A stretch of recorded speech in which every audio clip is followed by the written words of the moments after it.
Hi everyone and welcome back to Sheep Farm, and this is another in the Meet the Flockers series, and this is the second in the Trudeau mini-series, and I'm calling this one Sub Rosa, Lions and Unicorns, which will become apparent as we move on through the presentation. This will be released on sheepfarm.co.uk under podcasts, and I might even get it on YouTube as well as a presentation, and Podomatic. In the Trudeau/Sinclair heritage, we have two Canadian Prime Ministers, friends of the royals, earls and barons, rich businessmen, philanthropists, several mayors and MPs, French colonial pioneers, military officers, Dutch East India and East India operatives, Amasi carpenters, master stonemasons, a voodoo priestess, plantation owners, landed gentry, American physicians, national portrait stamps issued, and international celebrities like Madonna. They are very connected, as we'll see. In this episode, we will cover the bloodlines of Justin Trudeau through his family via his maternal and paternal parents. Now, I know the Castro link. Fidel Castro about being his biological father, and we might go into that in great detail in another presentation, don't worry. But even if this Trudeau is Pierre's stepson, this information is important. However, as you will see, it is his mother's lineage that is more important. In this episode, we'll be covering his mother Margaret and his father or stepfather Pierre. And if Fidel Castro, or to give him his full name, Fidel Ajaro Castro Ruz, is Justin Trudeau's father, well, Castro also has a very interesting bloodline too, and may even be the real reason why this guy's in power. After all, they were all Jesuits. Pierre, Fidel and Justin went to private Jesuit schools. In fact, when I've gone deeper into Fidel's Spanish Galician lineage, he's more than likely from Ashkenazi Jewish or Sephardi Jewish descent, from the highly religious region of Santiago de Compostela in Spain. That will probably lead to another Flockers at some point in Fidel Castro. And both Trudeau Sr. and Castro are Marxists. Castro's father was a wealthy Spanish-born Cuban farmer and businessman with links to the United Fruit Company, now called Chiquita, and the Standard Fruit Company, owned by the Rockefellers back then, now called the Dole Company plc. Strange how these 19th century billionaire robber baron banking capitalists funded these Marxists into power that these people idolise.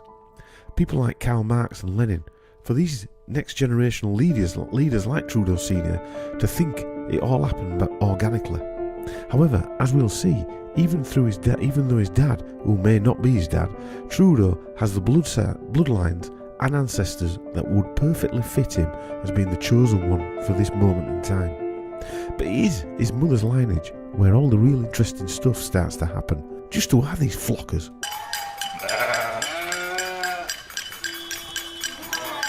Alright, welcome back to Sheep Farm and another in the Meet the Flockers series of exposés. This one is a spin-off and part two spin-off of Justin Trudeau, and it's part of that Schwabian agenda, Young Global Leaders, and it's a continuation of this Justin Trudeau series. And I have to say, this is probably one of the most in-depth research pieces I've ever done anyway, and we'll probably have to record it in a few different parts, much to Chris's delight. And it's turned into a bit of a magnum opus and been going on for a couple of months now, this, hasn't it, Chris? And we haven't really had the free time to do it as well. We haven't had the free time to do it, no, which we'll address and explain when we do a mint sauce. But this isn't just about the Trudeaus. This is a play. They're in a play, in my opinion. After going through all this, and maybe you guys will see that these are just big players in this massive play. So with me tonight, as usual, is our Chris. And good evening. Are you swilling out tonight? Yeah, I've got some Malbec. Malbec? Yeah. Somebody said last night on Master Lee's Zoom call, does Chris drink Thunderbird? Because I said you drink out. No, I've got my limitations as well. Yeah, I don't go that far. No, you don't drink rat piss. Mouse piss. Mouse piss instead. That's more of a delicacy. Yeah. Bit of mouse piss. Do you know, Chris, when we talk about things in any of the stuff we do, whether it's Guests, Mint Sauce Chronicles, all these Meet the Flockers, most of what we research could be some kind of fabrication. It's like at times, it's like we're in an episode of Fringe when we're looking to these people. Mm. And you're in some sort of alternate universe. Well, it's funny you say that, because I was saying to you, but I was saying to my missus yesterday. Just sometimes, like watching the news now, it's like these people are insane. You're just watching mad people talking. Yeah. Like the whole thing in the news, sending people to Rwanda. I mean, I was laughing actually last night because we were on about that. You remember the Afghanistan thing when they were all clinging onto that aeroplane? Yeah. And the big news was that guy with those cats and dogs coming back. Mm. It's like they're insane. They're just talking madness. Yeah. I mean, what happened to all those Afghan refugees that were on the way over? Same as all other refugees that are on the way over. It's just insane, never materialise. But you imagine that conversation that sparks, right? No one wants to seem like they're insensitive, so they go, "Yeah, bring him over," and secretly thinking, "Don't want those bastards coming over here." That's what it does, though, isn't it? It creates argument, It creates that discussion, doesn't it? It does. Anyway, we'll move on because that'll be a discussion that we do. Anyway, I'm just saying that at the minute, though, like it is insanity. Yeah, like you're in an episode of Fringe or something. Yeah, it is. It's like you're in I don't know. The world's gone upside down, and no one seems to notice it either. Just carry on. But it's like when you delve into these characters, it's like you're replaying some sort of Disney story over and over and over again. Isn't it? It's yeah.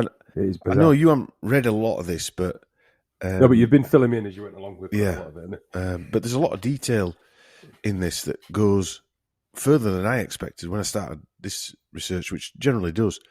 So at first, we're going to start on his parents before we start into this epic Trudeau 2 Sub Rosa Lions and Unicorns, which I'm going to call it, which will become apparent further on. Ironically, did you see the Queen today? Picture of the Queen. Those two white horses? Yeah, they're meant to be unicorns. What do you mean they're meant to be unicorns? Well, that's what it meant to symbolise. Right. I just thought pale horse. That's what I thought. Well, pale horse, unicorn. It's I mean, thing. I had a quick look at the news this morning, and that was on it was everywhere. Yeah. Just about her holding those two. Did you notice it didn't even look like her? Not as it looked like her, but the body didn't look like her. Right. I know one thing I did. Why would they leave the Queen holding them massive horses on their own? A 90-year-old woman with two massive beasts like that. Are you joking? It's nonsense. No way. That's nonsense. No. You'd have to be like Schwarzenegger to hold them two. Well, no. I mean, we were brought up with horses. But they could have been well trained. They'd just pull their arms off. Yeah. I did notice last time I saw her on something was she used to have like those little elephantitis legs, didn't she? Like like them. They weren't like that anymore. Cankles. Gone. Yeah, she had cankles. Yeah. The cankles have gone. Cankles have gone. Normal. Yeah. Can that happen? That can't happen, can it? No, it's not. Well, it always happens. They always get better as you get into towards 100. Your cankles go when you get towards 100. Right, nice. Your bingo arms and your cankles always go. Does that mean my bitch tit's going to start shrinking? Your bitch tits will go. Yeah. I haven't got bitch tits, by the way. That was a joke. Bitch tits, cankles, and bingo arms. I created my own nostrils. My own nostrils? What am I about? I thought you were going to say something about my nostrils. No, I wasn't going to say that, Chris. I never do that. Maybe a wizard's sleeve might disappear as well. You're going too far now. I'm going far too far, and we're not even on that. So, anyway. So, yeah, we're going to go into... it's important, I feel, that we're going to go into Pierre Trudeau and Margaret Trudeau. Her maiden name was Sinclair. About who they are, how they met, before we get into Justin Trudeau's the bloodlines. Remember, though, it's not really about them. It is about Justin Trudeau, but we still need to go into the backgrounds to show the relevance. So, if we don't include everything about Pierre Trudeau and Margaret Trudeau, I'm trying to give you an overview of who they are. I've got a lot of detail on them, but I didn't want to put it in this, otherwise it'd have been about 10 hours long. Could have done a full show just on Pierre Trudeau and Margaret Trudeau, but I didn't want to do that because it's about Justin Trudeau, really. Yeah, and again, we know the Castro links, and some of you will be saying that ain't even his dad. We know that there is evidence, and we've seen it, and I tend to agree that there is a lot of evidence there that says he is his father, not just a resemblance, but a lot of other outside evidence. But Pierre Trudeau is his legal father, and these satanic families, it means a lot to them, even if it's an illegitimate and they're looking after someone's child. It seems to go hand in glove with these people, doesn't it? Well, all this stuff, like, it just builds up a picture, doesn't it? Yes. Of what these people are and how they're running things. I mean, the amount of stuff we've learned through doing the Johnson and all the other ones. There's, it's just interesting. It's like there's an alternative set of people just wandering around doing something totally different. Like I said to you ages ago, we were on about ages ago that when I was listening to a news thing on the radio, that maybe the newscaster's got more clout than the Prime Minister. And is that the world that you wouldn't surprise you now? I mean, we were on about that ages ago.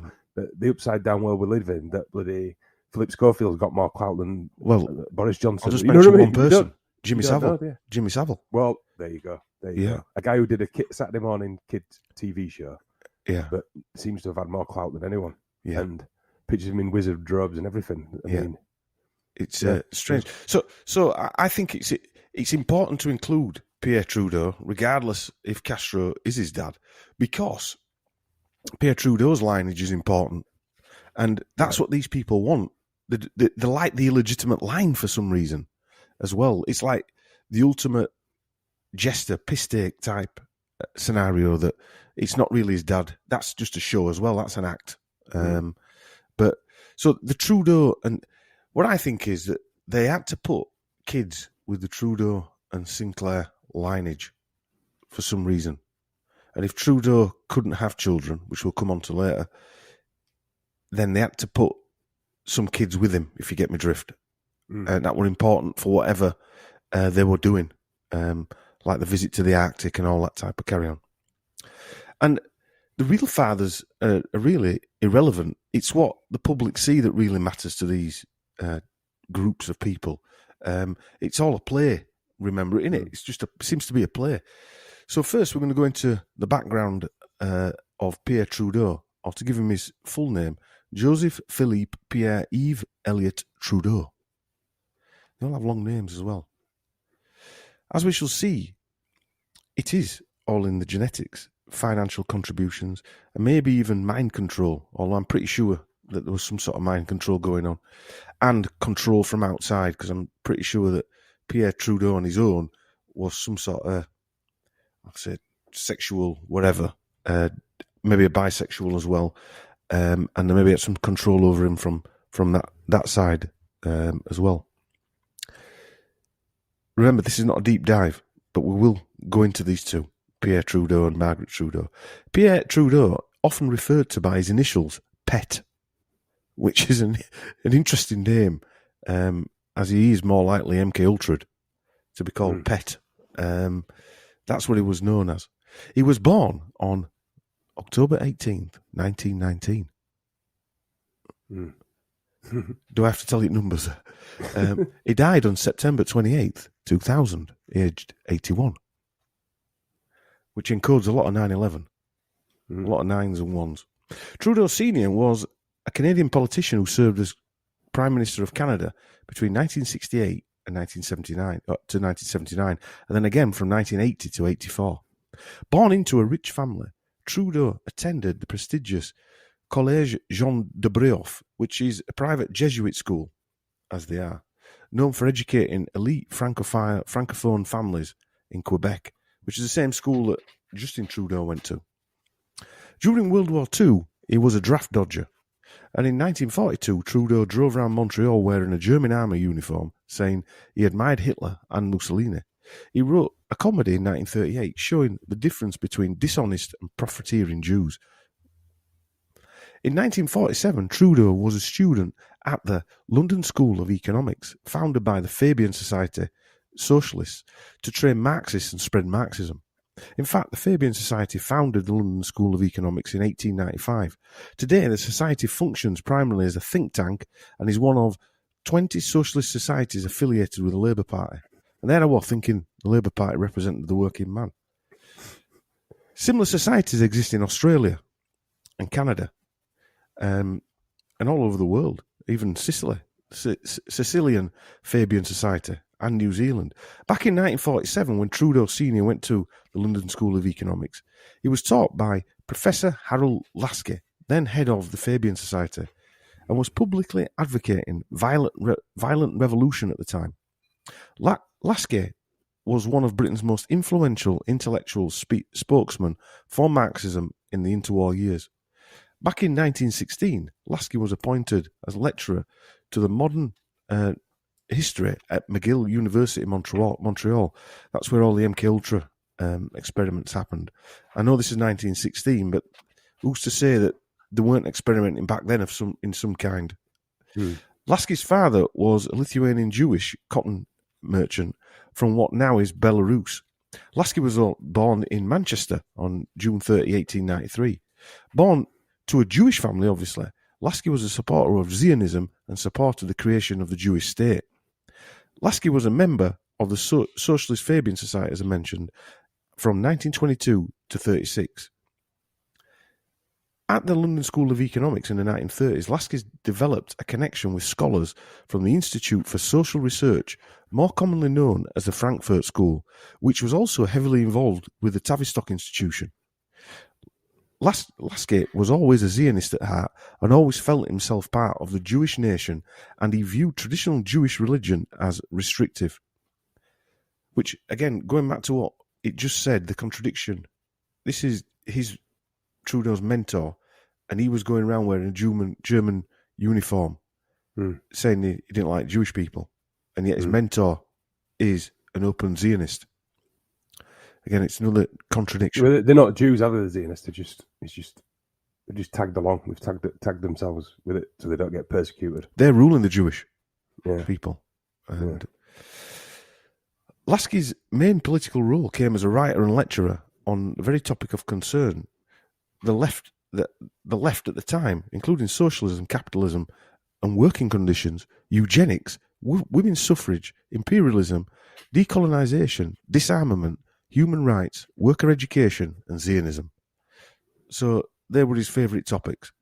Almost 20 years later, Trudeau, about to become Prime Minister, reflected on his training and told reporter Norman Depew that Laski is the most stimulating and powerful influence he has encountered. Now, bearing in mind he worked at the Frankfurt School, this guy.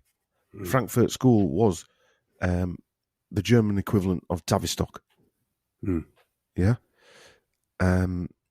And he's now influencing a future Prime Minister. Trudeau also looked up to Mao Tse-tung, one of the great men of the century. He called him a genius. Mao killed 30 million Chinese people. Why did you laugh when you said that? Eh? That's not funny, Dom. That ain't funny. I'm joking. I know, I'm laughing. No, you're laughing at the ridiculousness of it. I'm laughing at the contradiction that these people have these heroes who they view. And I mean, I'll mention it further down, that his son then goes on to say that Chinese communism as it stands today is ideal to make changes. Nice. If you've seen that video that he gave. Yeah, I've seen that.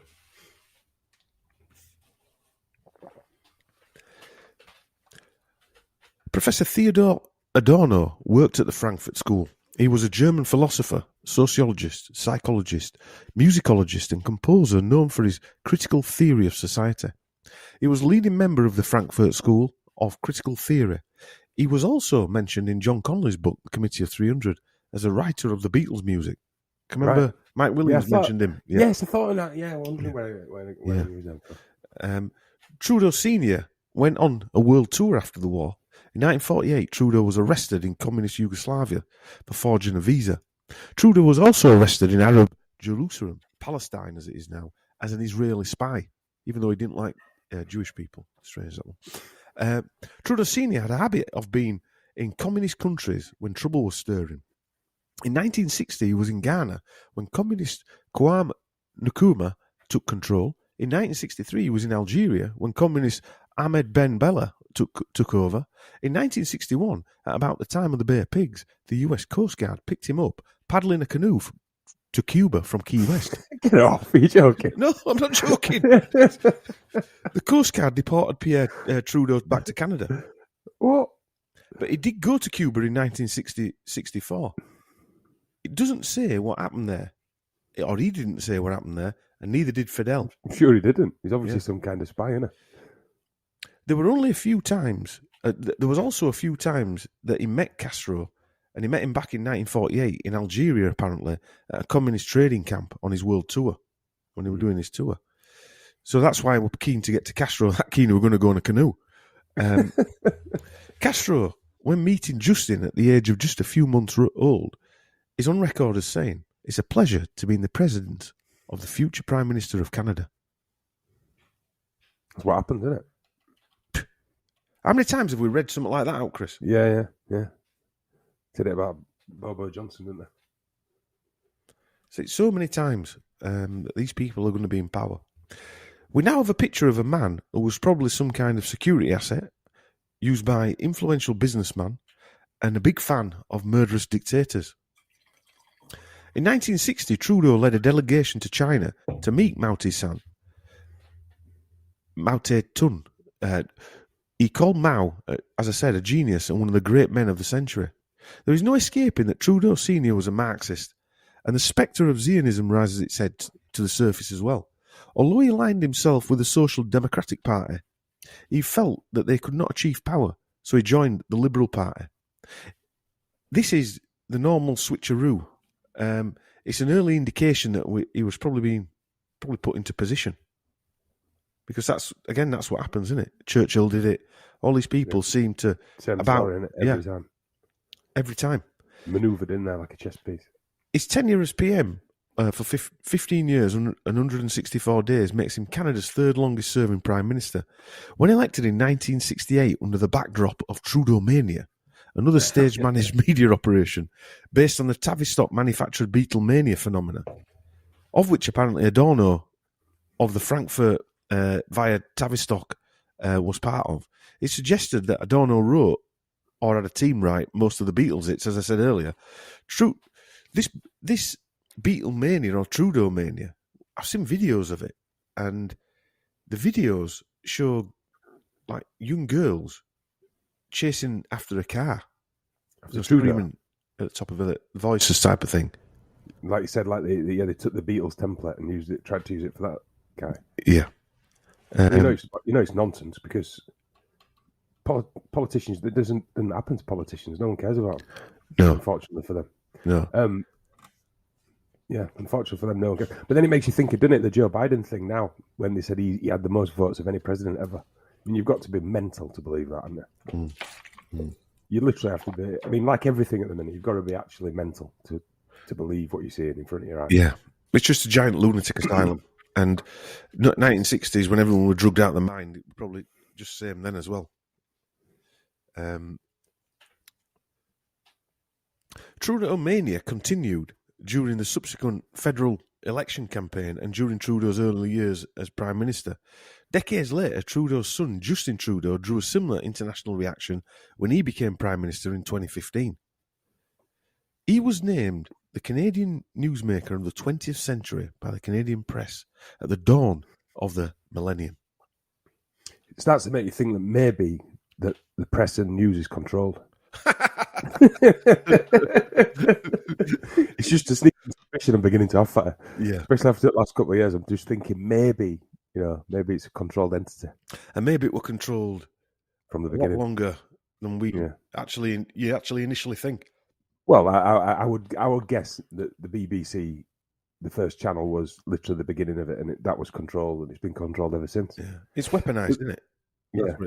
Was it Hitler that made sure everyone had a radio in their house? It was something like that, wasn't it? Yeah. Well, it's just a propaganda machine, isn't it? That's what you're watching. And everything us nut jobs and tinfoil hatwearers have suspected has literally come out into the open. Yeah, literally been true. Yeah. And now, if you can't see it, there's no chance you're ever going to see it. I don't think. I'm sorry. Yeah. Like we were saying today, that I know we always bring it up, that Yuri Bezmenov. The aim of the Russians is to be able to march you up to a concentration camp and say, you say that doesn't exist, even though it's right in front of your eyes. And that is literally what we've seen for the last couple of years. We're seeing that cognitive dissonance, as we discussed with Mark, Dr. Mark Nestor. Yeah, It's just getting worse, isn't it? It is getting worse. It is getting worse. We'll go into that again in a mint sauce because I want to spend some time talking about that because there's some stories that we've got to discuss on that one. Trudeau mania. Trudeau mania. I mean, the word mania itself. Maniac. Manic, not be able to think straight. Stressful word, isn't it? Yeah. Just like that's what they're saying. They're saying Beatlemania, you're stressed out because you're so infatuated by the Beatles. It's causing you stress. Yeah. And you're acting like a maniac. But you enjoy it. Yeah. Can't imagine doing that over any politician whatsoever. No. It's a strange phenomenon that they cause all this trauma and we're meant to be enjoying it. None of it makes sense. Mm. One of his famous phrases was "just watch me." It's a phrase he was made famous in 1970 during what they call the October Crisis. And this term is regularly used in Canadian political discussion. Trudeau suppressed the 1970 Quebec terrorist crisis by controversially invoking the War Measures Act. It's strange how 51 years later, Justin was crushing the trucker protests by similar means. Mm.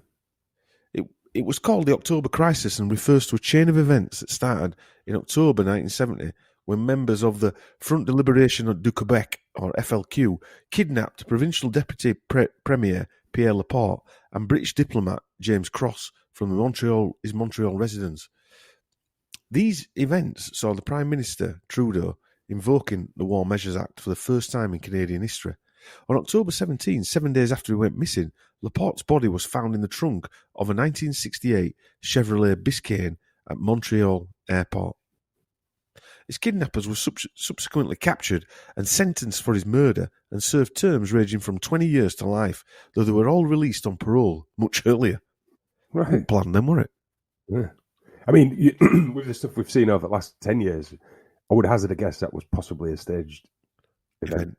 Oh, they probably wiped that guy out, but it was a staged event. Yeah. I mean, I've not seen anything I've believed for a long time. I don't remember. Have you seen? Yeah, the last one was that. I mean, maybe weather. Yeah. Well, all you can believe is yourself and like you, my brother, my missus. You know what I mean? Yeah. You would hazard a guess that was a totally manufactured TV event at the time to bring in them war measures. Yeah, exactly. Yeah, to bring in because something else happened. Again, I'm seeing now when they bring in these totalitarian decisions, something happens to bring it in. Yeah, and then they can change something that they wouldn't normally be able to change because of these war measures. Yeah, it's quite obvious, isn't it? It's just blatant. Yeah. On October 1970, the FLQ manifesto was broadcast by CBC Radio Canada as one of the many demands required for the release of the British guy, James Cross, who was kidnapped with that Laporte geezer. The manifesto criticised big business, the Catholic Church, and declared Pierre Trudeau as a queer. Right. So there was a lot of rumours that he was... the last quote is very interesting because he was known as the Swinger Prime Minister. That was his name, the Swinger. The swinging In Prime what way? Minister. The swinger. Like a sexual swinger? Well, because it was 1960s and it was swinging 60s. All right, they're trying to make him hip. They made him look like he was this sexy French guy. Right. But he had a Bobby Charlton comb over. You know what I mean? He was 50-year-old and he had a Bobby Charlton comb over. Sounds sexy. Yeah, he does. He does it for me. He looked like Sid James. Yeah. Now, he was the one, and I'm not saying it shouldn't be legalised, by the way, so please don't get me wrong, but he legalised homosexuality when he was in office, and he also legalised in Canada the contraceptive pill. And he was also connected to Planned Parenthood. Right. Which are all positive things on their own, but when there's an agenda behind it, they're not that positive. No, they're not that positive. But they are positive things, whatever. But look, being homosexual should not be illegal. End of. That's it. Bye. Yeah. Now, contraceptive pill. The contraceptive pill, it's been made illegal so pharmaceutical companies and the eugenics program can benefit. It's not. It was sold as women's freedom and it was sold as freedom of sexuality, but in reality, it wasn't that at all. It Yeah. was to stop childbirth. Well, to call the numbers. Yeah. And to As change most things lead back to, actually. Everything leads back to, doesn't it, at the end of the... eugenics. Well, you heard his mentor was a eugenicist as well as a Zionist. So they're all eugenicists, aren't they? yeah. He was known as a playboy. And he was also known to partner with the Hollywood crowd and was rumoured to be in relationships with many like Hollywood actresses and stuff like that. But rumoured, and he was actually a swinger sexually as well. So there's a lot of information about that. But in this, like you just said, he was called queer. In this upside down world we're living, is it the fact that they made out of this like playboy? Is it chances he was gay? Maybe. Well, Rock Hudson, all these people that were gay, made out weren't gay, especially in the 60s. Yeah. I mean, you remember in the 80s. I mean, it's baffling now to think that they used to quiz in the 80s.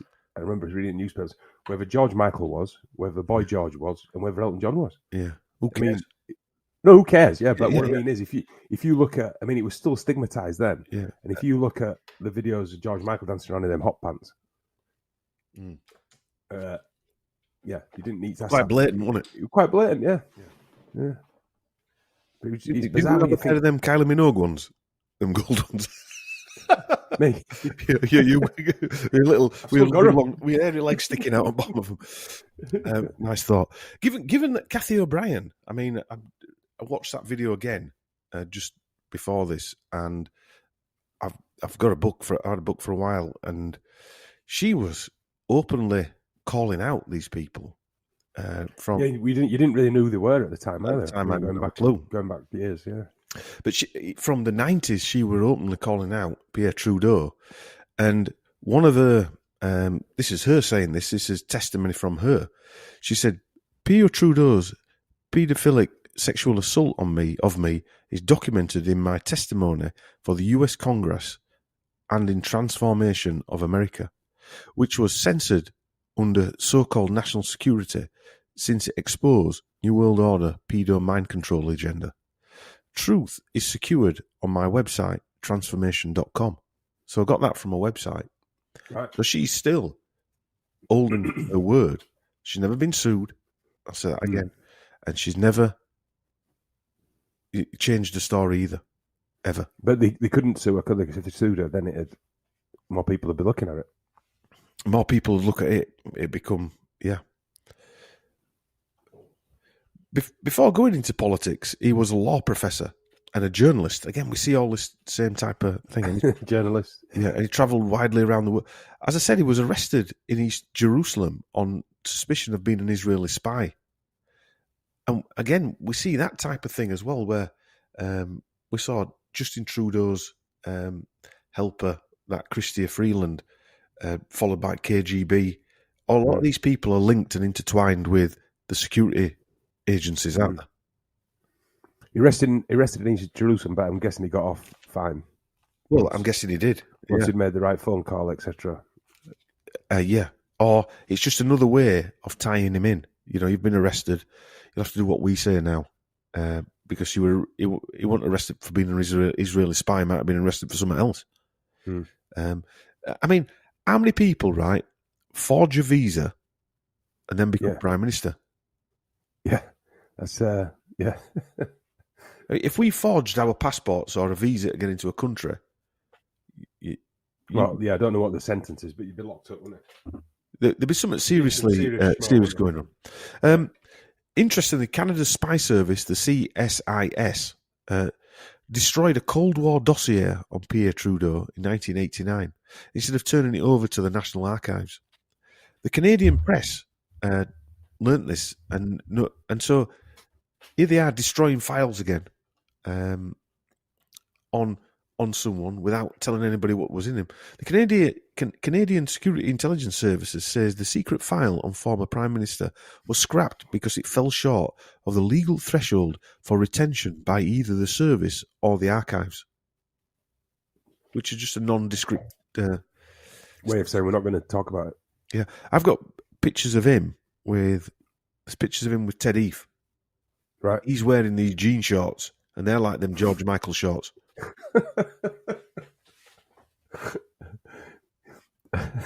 I'm not laughing because it's funny. I know. But there's pictures of Jimmy Savile with Ted Heath. There's pictures of Ted Heath with Klaus Schwab and Kissinger.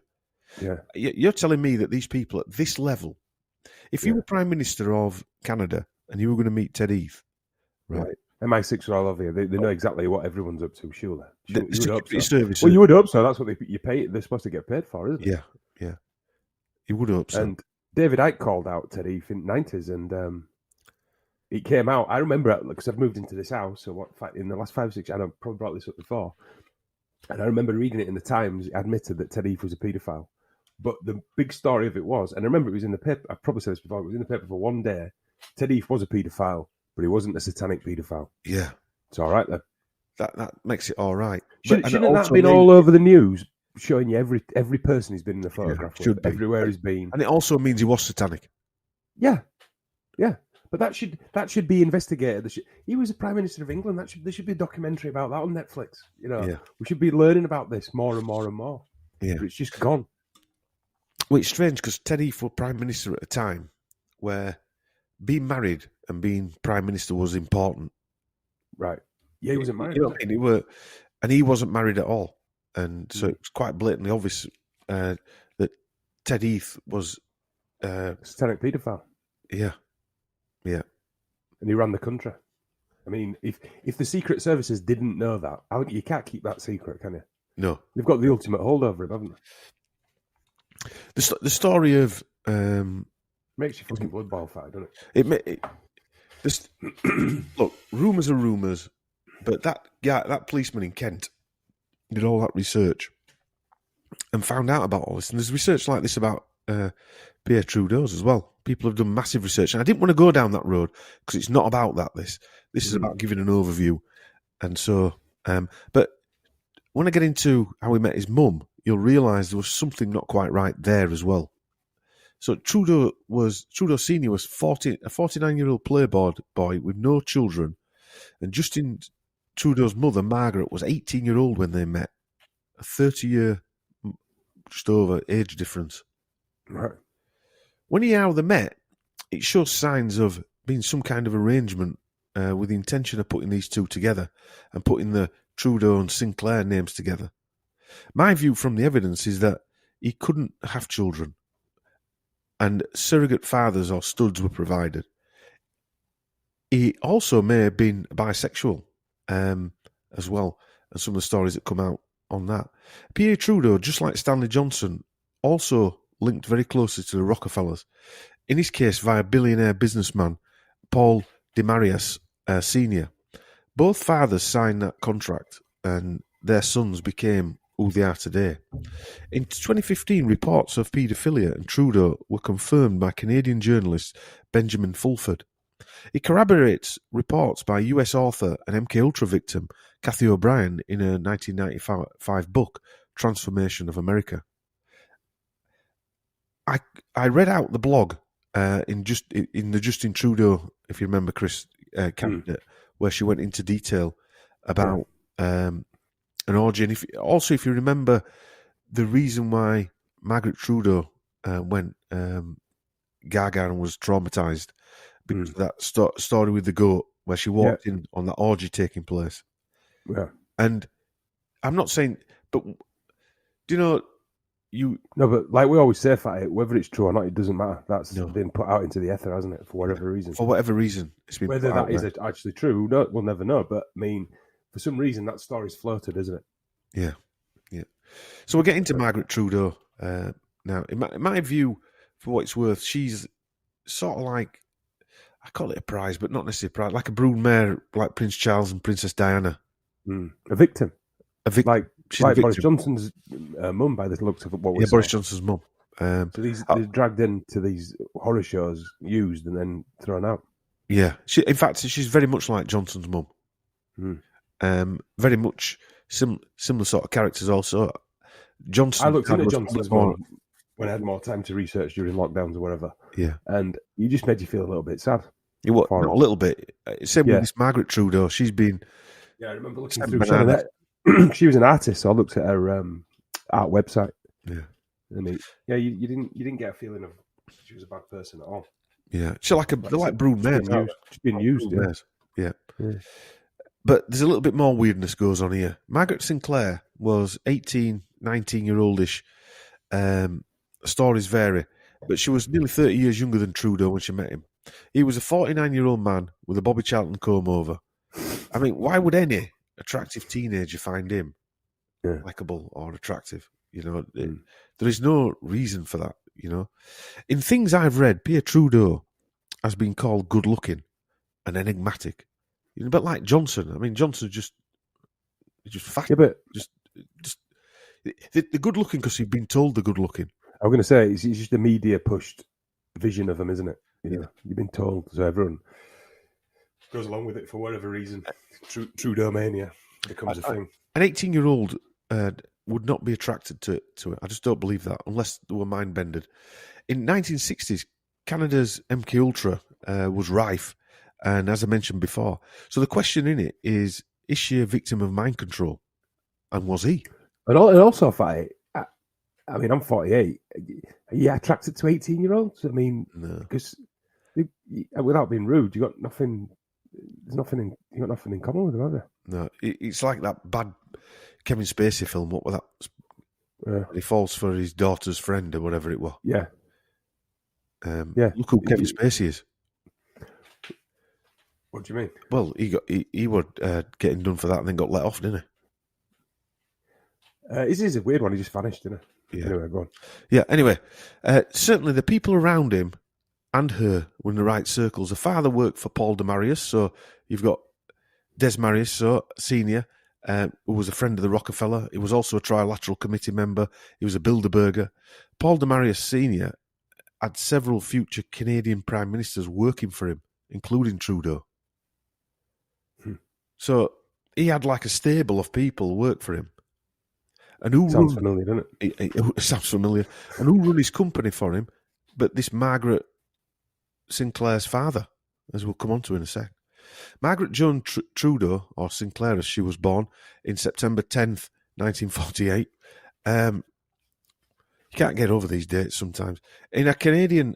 She's a Canadian author, actress, photographer, former television talk show hostess, and social advocate for people with bipolar disorder, with which she is diagnosed. So you've got Pierre Trudeau's wife, who's got mental issues. You've got Justin Trudeau's wife, who was bulimic. Sinclair, or Margaret Trudeau, was born in Vancouver, in Canada, the daughter of Scottish-born James Jimmy Sinclair, a former Liberal member of Parliament of Canada. We'll get into his background in a bit. Pierre Trudeau was a bachelor before he became Prime Minister in 1968. They kept their romance private, so Canadians were very shocked after the Canadian Broadcasting Corporation, which is basically the Canadian version of the BBC, led its morning radio broadcast about the Prime Minister honeymooning at Alta Lake, British Columbia, at the foot of the Whistler Blackcomb ski resort. So he's got voted into power, unmarried, and then doesn't tell people he's marrying somebody 30 years younger than him. So you can see what's happened. He was getting into power, he got in, and he was going to marry this girl all along, like you said, like a family bloodline thing. Well, and they just whipped up a frenzy of he's a sex symbol and he's married an 18-year-old. He's done it in secret. Yeah. But clearly was the plan all along. And her father's clearly just handed her over, hasn't he? Well, when you hear about her dad, right? Yeah, that's what I was thinking. I knew he was going to go down that road. Yeah. It was complete secret except for the immediate family members and close friends, and obviously and security agencies and all that she was in a romantic relationship, then in a 6 months engagement to the Prime Minister. As Pierre Trudeau was a Catholic, she converted to the Catholic Church for their marriage. She would, in later life, study Buddhism, although she now considers herself Anglican. When asked about her role in the marriage to the Prime Minister, she said, "I want to be more than a rose in my husband's lapel." Because he always wore a rose in his lapel. Yeah. So here is the story of how they met. Not the official story, because that was said to be an accidental encounter. Yeah. She's famous for being called the Flower Child. 60s again, isn't it? That's He's a swinger. She's a buzzword, flower child. isn't it? Yeah. Margaret Sinclair was an 18 and 19-year-old vacationing in Tahiti with her family. That makes it around 1966/7 with New Year. Yeah. How much of this is true? I don't know. But in a 2017 Vanity Fair story, she said, at 19, over the 1967 Christmas break, she went on a family trip to Tahiti and began dating Yves Lewis, a 21-year-old water skiing champion who studied at the Sorbonne and whose grandfather was one of the co-founders of Club Med. One afternoon, on a raft by herself, she was joined by an older man, clearly an athlete, she said, who had been slalom skiing nearby. After they went snorkeling together, something struck her about Pierre Trudeau, even if he was 29 years older than her. His eyes, she now recalls, were very, very twinkly blue. That'll do it, yeah. That'll wipe them 30 years away, won't it? With twinkly blue eyes. That'll wipe that Bobby Charlton comb over you.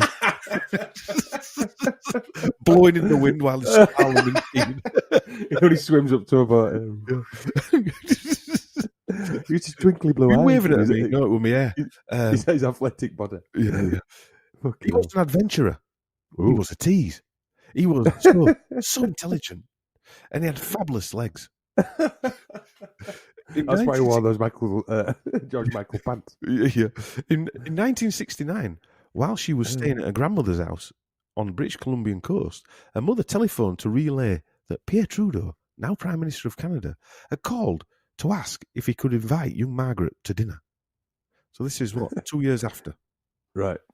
Ironically, just to add more murkiness to the story, Club Med was started in 1950 by Belgian entrepreneur Gerard Blitz.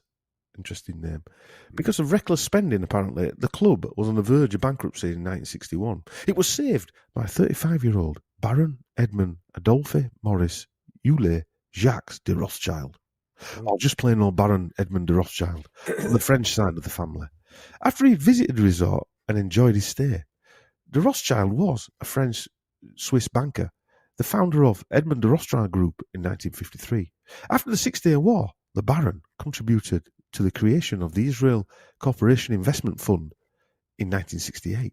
He was reported the richest member of the Rothschild family until his death in 1997. He was a member of the steering committee of the Bilderberg Group. With Rothschild financing, the number of Club Med villagers increased greatly from 1963 to 1993. The dates again. In 1965, the first Club Med outside the Mediterranean was opened in Tahiti. So was Rothschild also there? He's now called Fosun and has assets of $102.6 billion. This is where I now introduce the Masonic Grand Lodge of Tahiti. By King Charles II. The Grand Lodge of Tahiti was constituted of France, that is, King Charles II. Constituted on December 21st, 2011, from 3 lodges previously chartered by the Grand Lodge Nationale Française. Data was presented that indicates this new Grand Lodge practices regular masonry and is a sovereign territory. The Commission is of the opinion that the Grand Lodge of Tahiti meets the standards for recognition. Back in 1967, the Grand Lodge Nationale Française, or the GLNF, is a French Masonic Grand Lodge. It was founded in 1913 by 2 lodges, Le Centre d'Hermès, lodge splitting from the Grand Orient de France, and the L'Anglaise Lodge, an independent lodge based in Bordeaux. The Grand Orient de France is the largest of several Masonic organisations in France and is the oldest in continental Europe. It is generally considered to be the mother lodge of traditional liberal or continental Freemasonry. Bear in mind, there were liberal politicians. This is if it actually existed at the time. It was a military lodge at the time, attached to the Earl of Gerard's Royal Irish Regiment, formed by Charles II of England in Saint-Germain in 1661, just before his return to England. In the book, The Sinclairs of Scotland, written by Robert Sinclair, it states the Sinclairs were well respected throughout the centuries, won or were awarded property and lands. They were greatly involved in the battles and wars of independence, and are first mentioned in the invasion of England with William the Conqueror.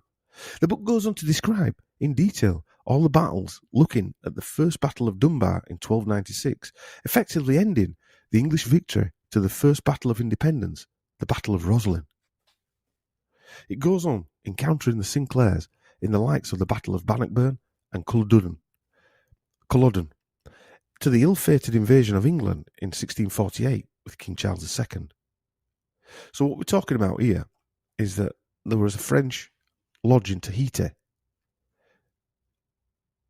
Masonic Lodge, Right. and also the Rothschild owned Club Med, where these two met.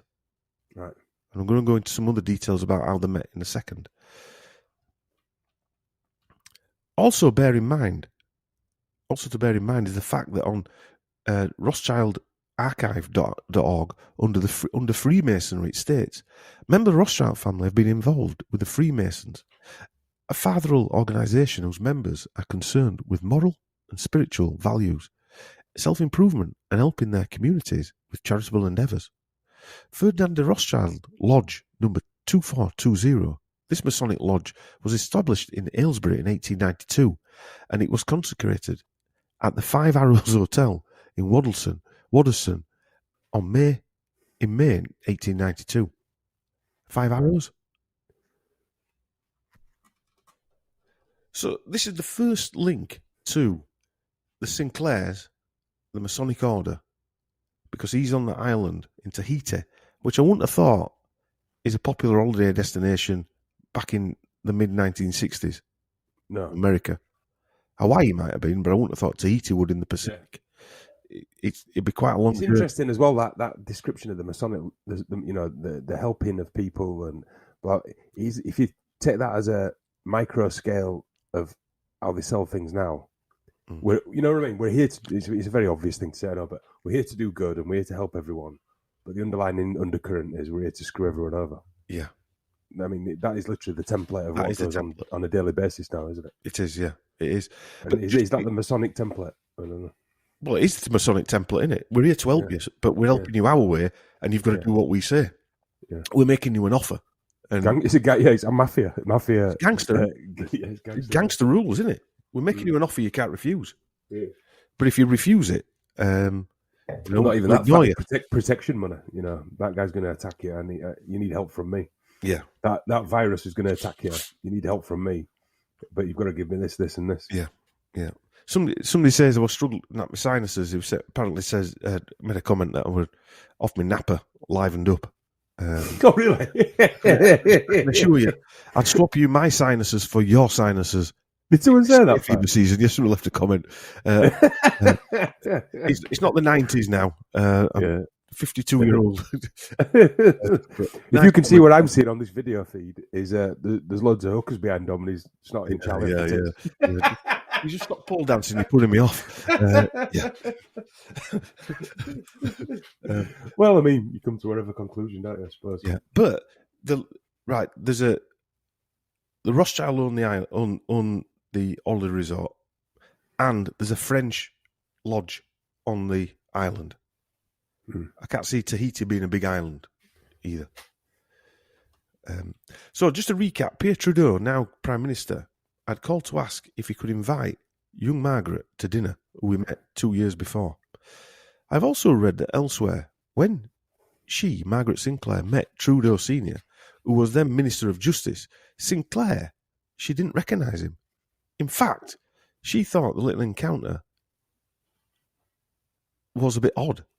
And she said, seeing Pierre for the first time in Tahiti in his creepy little bathing suit. So this is another story. That were her words, yeah. Yeah, these were her words in a creepy little bathing suit. Would the Sinclair parents really be happy that someone who looked like Sid James perving over their 18-year-old daughter in Speedos? Yeah, I was going to say that.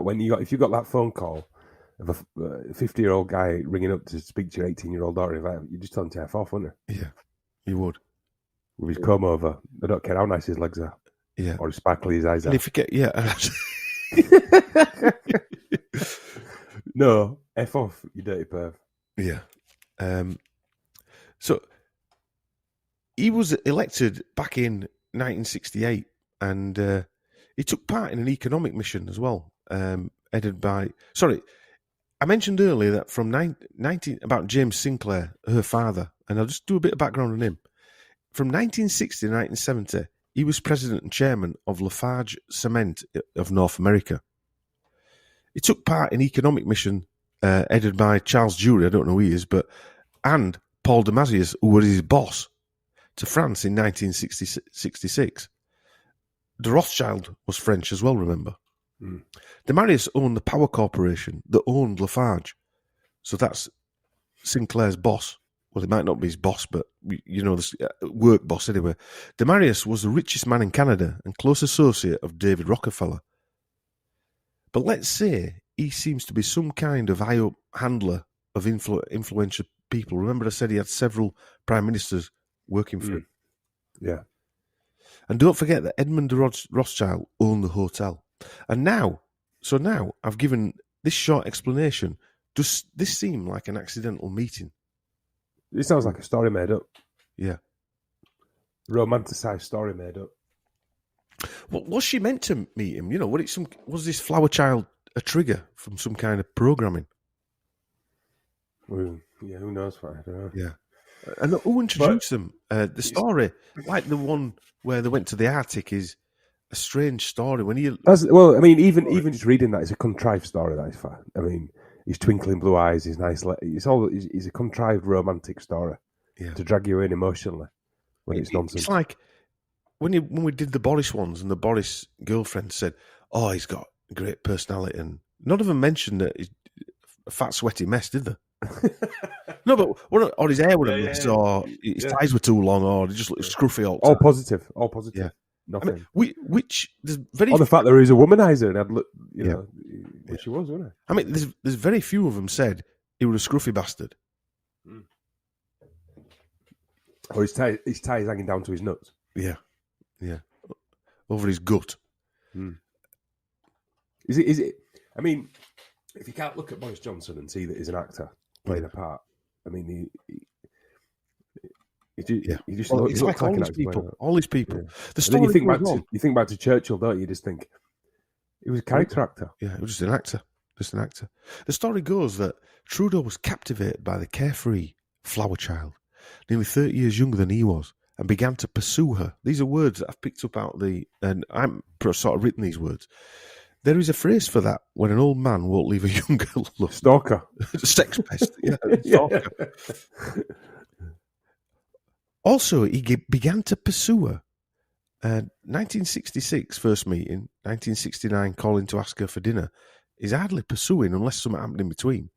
Bear in mind that Trudeau was a bachelor before he became Prime Minister, which is very strange for the times. A politician of 49-year-old, he was also childless. And with nicknames like the Swinger, you have to start asking questions. But this meeting, looking back at it now, does seem a little odd. If this meeting was just by chance, imagine being the powerful chairman of Lafarge Cement of North America and director. He was also director of the Bank of Montreal, James Sinclair, and a 49-year-old man was ogling your daughter on holiday. It wouldn't end well, would it? No, you'd have him rubbed out, wouldn't it? Well, whatever had happened, again. But as we keep seeing, and as we keep saying, we're not dealing with normal people, normal families, normal morals. If this 49-year-old man is the future Prime Minister and protégé of your boss, Paul Damasio, this accidental meeting now seems orchestrated to see what the young girl's reaction to Trudeau might be. I won't even say it without fire. I don't think she had any say in it, to be honest with you. I think it was just a setup. But it's always better if they do go with it, innit? Mm. Oh, I don't know. Who knows what fucking mental world these people live in? Well, they had stepped out. They're all mad, aren't they? Looking like James Bond, weren't they? 3'6" and a tab end with a Bobby comb over, looking like Sid James. You know what I mean? With a pair of speedos on, and it's weird, isn't it? Box spring sticking out. Maybe they had no choice. Maybe those two bloodlines had to be tied together. They had no choice whether she was 49 or 18 or 30. they just had to do it at that point in time for whatever crazy reasons they have that we'll probably never understand. Yeah, just on that, as we shall see, the bloodline of the Knights Templar and one of the bloodlines of the Masonic Scottish Rites, which the Sinclair family are. And we will see that going through. But you have to ask, did she have any sisters, Fi? Any older She had sisters? 2 more sisters. Younger or I couldn't older? find any names. I didn't dig around for the names that much. Right. But, I would hazard a guess the younger, and that was the only one they could go with. Right. But I don't know. Maybe not. I don't know. But for whatever reason, it had to be her, didn't it?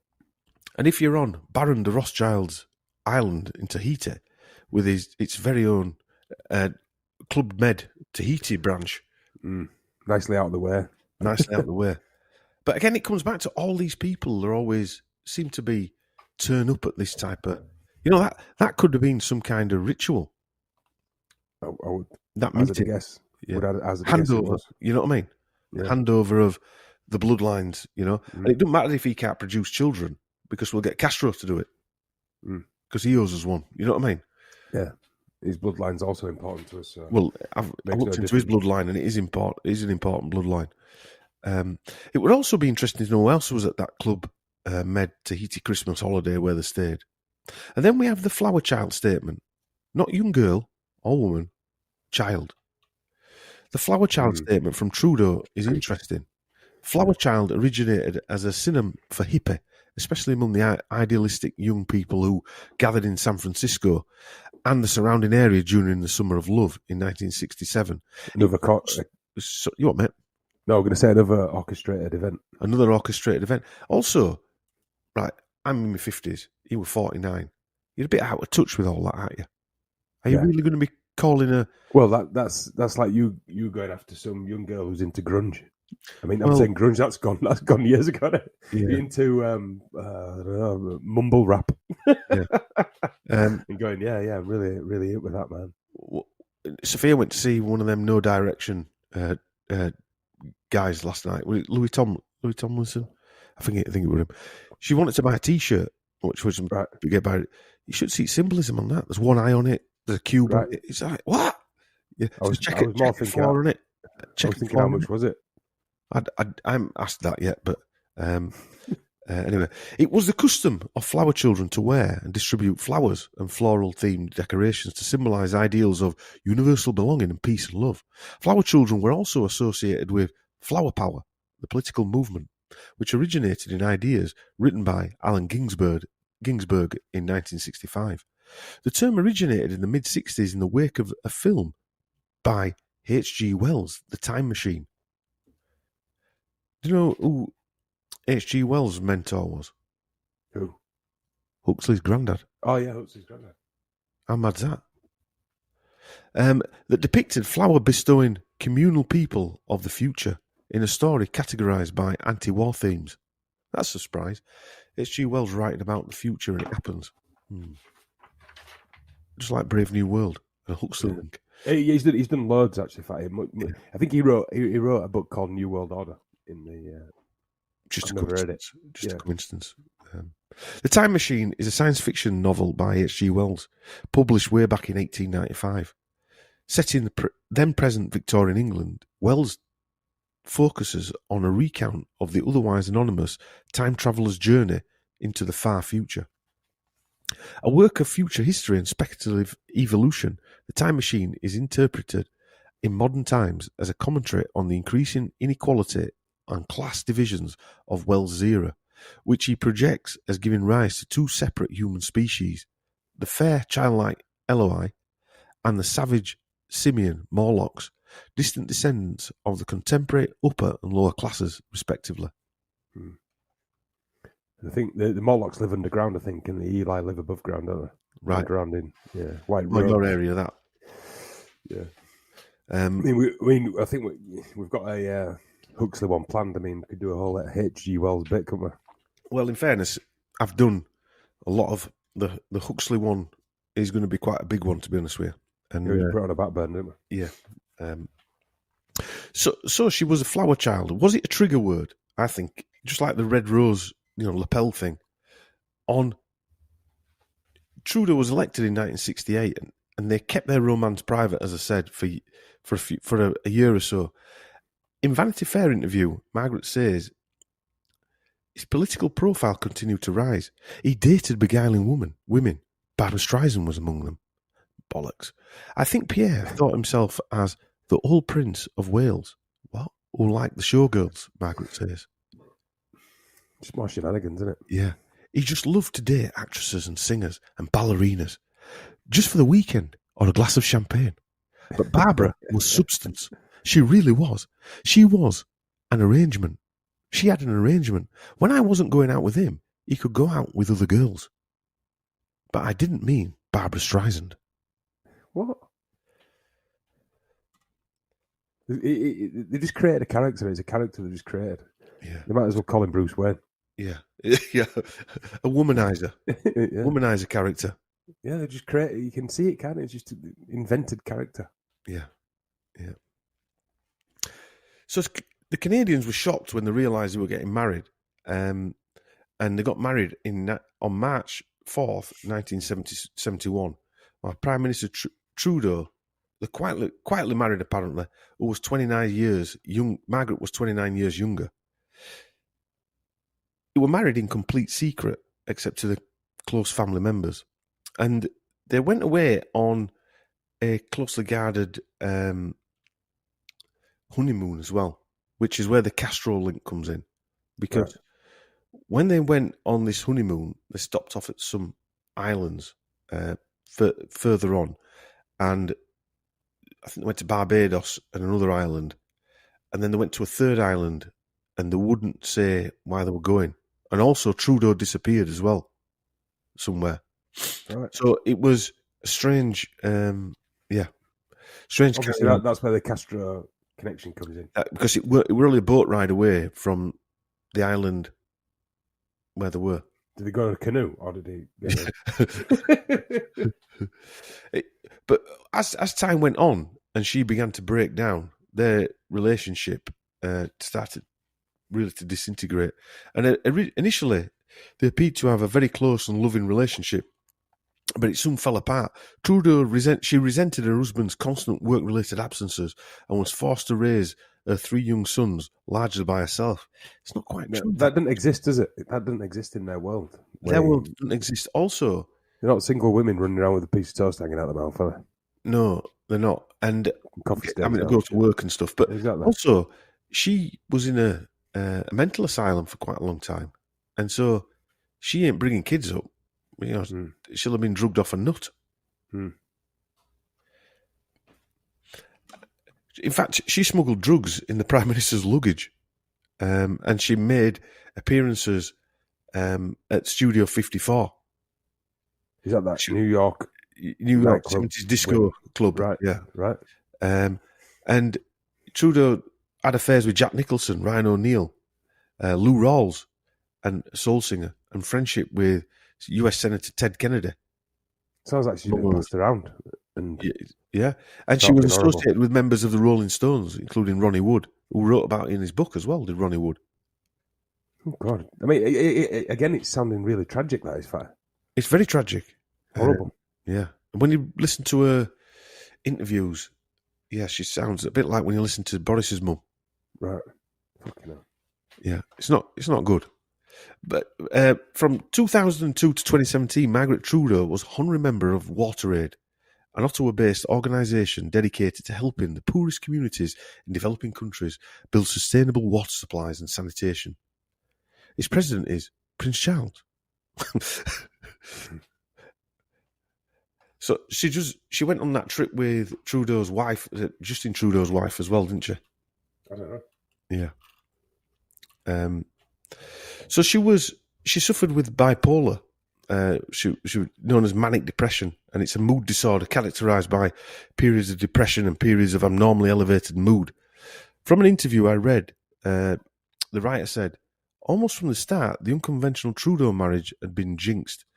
Plunging into depression in 1973, following the birth of her second son, Alexandra, now called Sasha, Margaret fled Canada for Paris and Crete, hoping to reconnect with some of her more footloose side.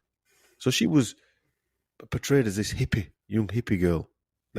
Remember, she would have been early 20s, now married to somebody in his 50s. I mean, they're not connected at all, are they? Let's face it. They're still continuing the story, which is, you know, he got a bit older. She had 2 kids, but she still wanted to be. She was still a flower child. So Yeah. she went off and did a bit of this and that. It's still creating that romantic bullshit story, isn't it? Yeah. I would say. Yeah. There's a 60 Minutes interview which I ask people to watch, and it reminded me of the Britney Spears interview, Right.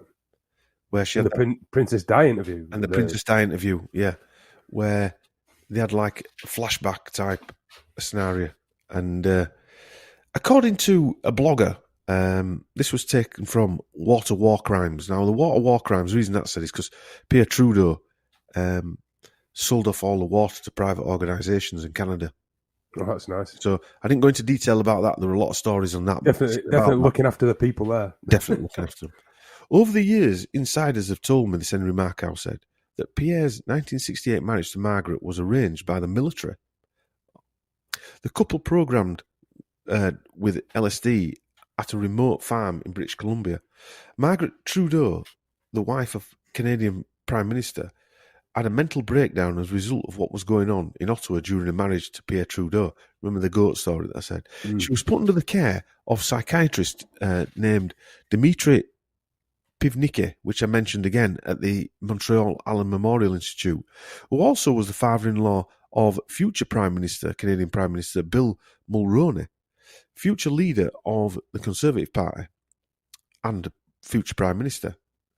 I talked about the Allen Institute in the last episode. The Allen Institute was notorious for its participation in CIA brainwashing experiments under the leadership of Donald Ewan Cameron. They went on to say the logical interference is that the Canadian Department of Defence, under orders from the CIA or US military, directed Pierre Trudeau to have his wife brainwashed or cleaned of information at the Allen Institute, because nobody, especially Pierre Trudeau, would be so stupid as to allow his wife examined by a psychiatrist who is because bear in mind, he's the father-in-law of one of his chief rivals and political enemies. So it had to be an order. You aren't going to be that stupid to allow your wife to be interviewed by your political enemies, are you? No. Yeah? No way. So it means they're all in cahoots. Yeah. Whether she was brainwashed or not, she was certainly monitored by the Canadian Department of Defence under orders of the CIA or US military. Of course, they were also friends with Castro. Mm-hmm. She was brainwashed, wasn't she? She was MK Ultra'd. I would say so. I think both of them were, but I'd definitely say she was. I was going to say that, yeah. It may be him, but definitely her. Yeah. She's a victim. She's a victim. Her dad sold her under the bus. Yeah, another victim. I'm just looking at the time, Chris, and I think we'll do another 30 minutes or so, and we'll call it a day. I just want to get into the real meat of this now. We've done an hour and 10 minutes, and we've just gone into a bit of background about the parents, if there were the parents, but the parents. And I want to get onto the paternal side of Justin Trudeau. That's his father's side. Granted, again, and we know the Castro link, but we're on about the legal side, what it stands for. Justin's grandfathers were businessman Charles Emile Trudeau and Scottish-born James Sinclair, who I mentioned earlier. I will go into Sinclair further on. I'm going to take you back in time through the Trudeau generations, back to France. Charles Emile Trudeau was born on his family's farm in Saint-Michel, which is what the Trudeau's son who passed away were called, Saint-Michel, and Naperville in Quebec. Charles Emile Trudeau accumulated a fortune by building gas stations around Montreal and a loyalty program known as the Automobile Owners Association, sounds like the AA, which by 1932 had 15,000 members and in Trudeau's 30 stations. Charles Emile Trudeau, due to the Trudeau business, Pierre Trudeau himself inherited some good wealth. Charles Emile Trudeau died of pneumonia, ironically, in 1935 in Orlando, Florida, while on the road with the Royals, and was laid to rest at his family vault. We've all got vaults, Chris. Charles Emile was the son of Joseph Trudeau, Justin Trudeau's great-grandfather. Joseph was a semi-illiterate farmer who was married to Malvina Cardinal, Trudeau's great-grandma. Her father was Marc Solme René Cardinal, who was mayor of Saint-Constant, Quebec. The Trudeau family is a French-Canadian family originated from the French colonial period in what is now Quebec. Etienne Trudeau, 1641 to 1712, and that's Trudeau spelled Truteau. They changed it to Trudeau, so he was the start of this. Was an early French pêcheron pioneer who, I hope I've pronounced that right, Percheron. So it looks all right, that, doesn't it? Percheron, yeah. My Yorkshire and French accent is rocking tonight. Emigrated to New France that later became Canada. He was involved with the colonisation and development of the area of New France that is now called Montreal. He was a master carpenter, wheelwright, and notable soldier. On June 8th, 1659, Trudeau the carpenter signed a 3-year contract for £100 per year with Mr. de la Dauversière on behalf of another chap that I'm not even going to try and pronounce his name. He arrived in Quebec on September 7th, 1659. These are all in good records, and reaches Canada, the Ville-Marie, a few weeks later on September 29th. Don't think about the dates there, Chris. As a popular carpenter, Etienne Trudeau built most of the primitive houses in Montreal and was very active in the region, working with master masons. Etienne Trudeau was born in La Rochelle, France, to Catherine Martinet and Francois Trudeau. His father, Francois Trudeau, was a master stonemason. I'm starting to get a bit twitchy, Chris. Etienne Trudeau, as I said, emigrated to Quebec in 1659. Being who he was, he would have definitely known a chap called Jean Guyon de Boisson. Guyon made his living as a master mason, and according to Perche-born genealogist Madame Montague, he was regarded as having an excellent reputation as a mason. That doesn't sound Masonic, I don't know what it does.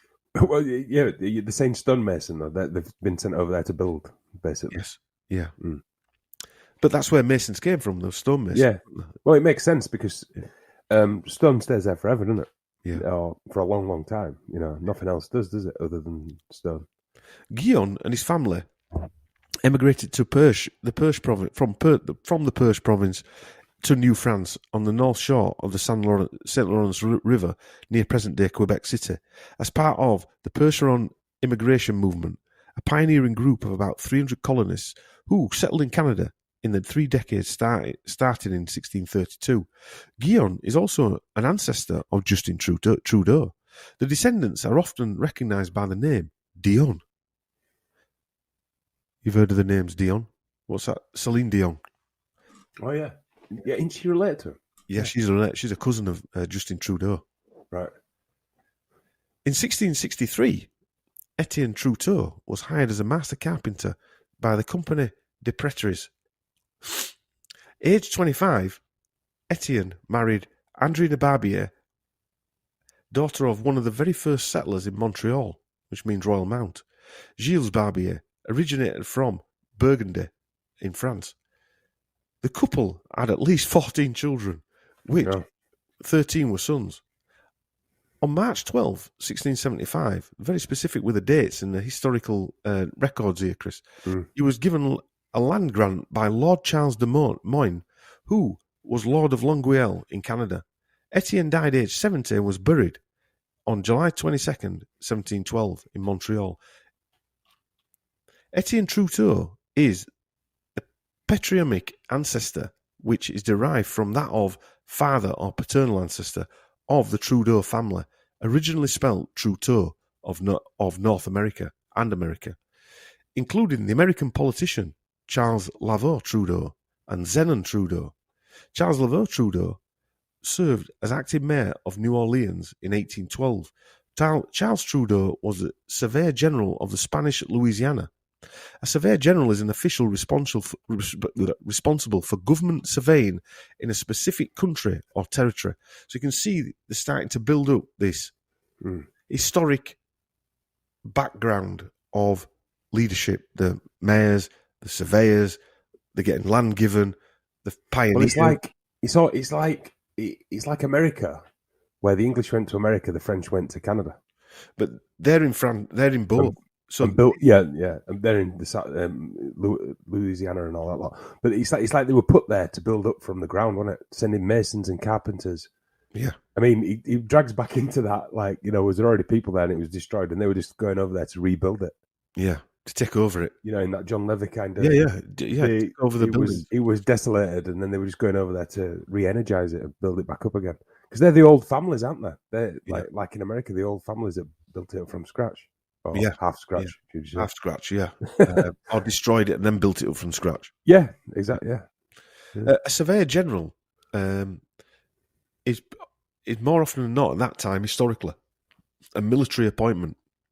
His name appears on maps and grants and is recorded as Don Carlos Trudeau. I wonder if this made him like a cartographer, Right. That type of character, because they were very important back in them days, weren't they? Well, these things that are important to him are like carpenters, masons, cartographers, map drawers, all this stuff. They would have been the people to tend to a new world to build it from scratch, or half scratch, as we said. Yeah, half scratch. A few years later, he served as recorder and as president of the city council. He married Charlotte Perrault, and Perrault, spelled P-R-R-A-U-L-T, or spelled as P-E-Y-R-A-U-D. The couple's children were Caroline, who married Thomas Urquhart, Celestine, who became the second wife of General James Wilkinson. Wilkinson was an American soldier and statesman. He was twice senior officer of the U.S. Army, appointed to be the first governor of the Louisiana Territory in 1805. So they're marrying into this type of statesmanship already. Charles Guerrier exposed Wilkinson as having been a highly paid spy in the service of the Spanish Empire. So they're also corrupt, not unlike old Trudeau with his Schwab connections. Charles Laval Trudeau is also the grandfather of Mary Laveau, whose mother, Marguerite de Archantel, aka Marguerite Toussaint, a free woman of colour. She was a Louisiana Creole and voodoo practitioner. Right. So she's a relative of Trudeau. So Trudeau has got voodoo blood somewhere. Right. Marie Laveau dominated voodoo culture and society in the New Orleans area before becoming locally accepted as the Queen of Voodoo. Wow.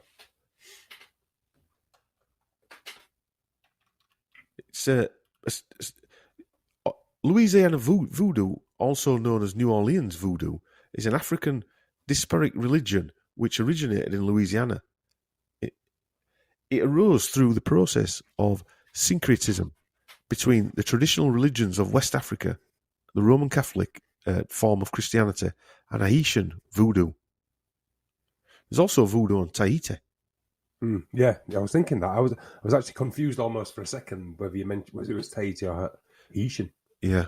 There is a voodoo on Tahiti, but I couldn't find loads of links to it. To be fair, but that's where the zombie thing comes from. From voodoo. Yeah. They reckon they used it to reanimate dead bodies just to work on the farms. That's where that zombie mythos comes from. Right. The religion existed from the 18th century to the early 20th century, by which point it effectively died out. You're right. Only to be revived and altered in the late 20th century. No central authority is in control of Louisiana voodoo, which is organised through autonomous groups. So she is... her and her husband went to have had 15 kids as well, and they're distant bloodline relations to the Canadian Trudeaus. Charles Trudeau's brother, Zenon Trudeau, was a soldier and planter, or plantation owner, and a minister who served as the lieutenant governor of Upper Louisiana, New Spain. Trudeau joined the Spanish army in his youth, attaining the rank of captain of the regiment of infantry, rising to lieutenant colonel. The planter class, known alternatively in the United States as the Southern aristocracy, was a racial and socio-economic caste of Pan-American society that dominated the 17th and 18th century. agricultural markets. Right. In other words, they were slave owners. Yeah.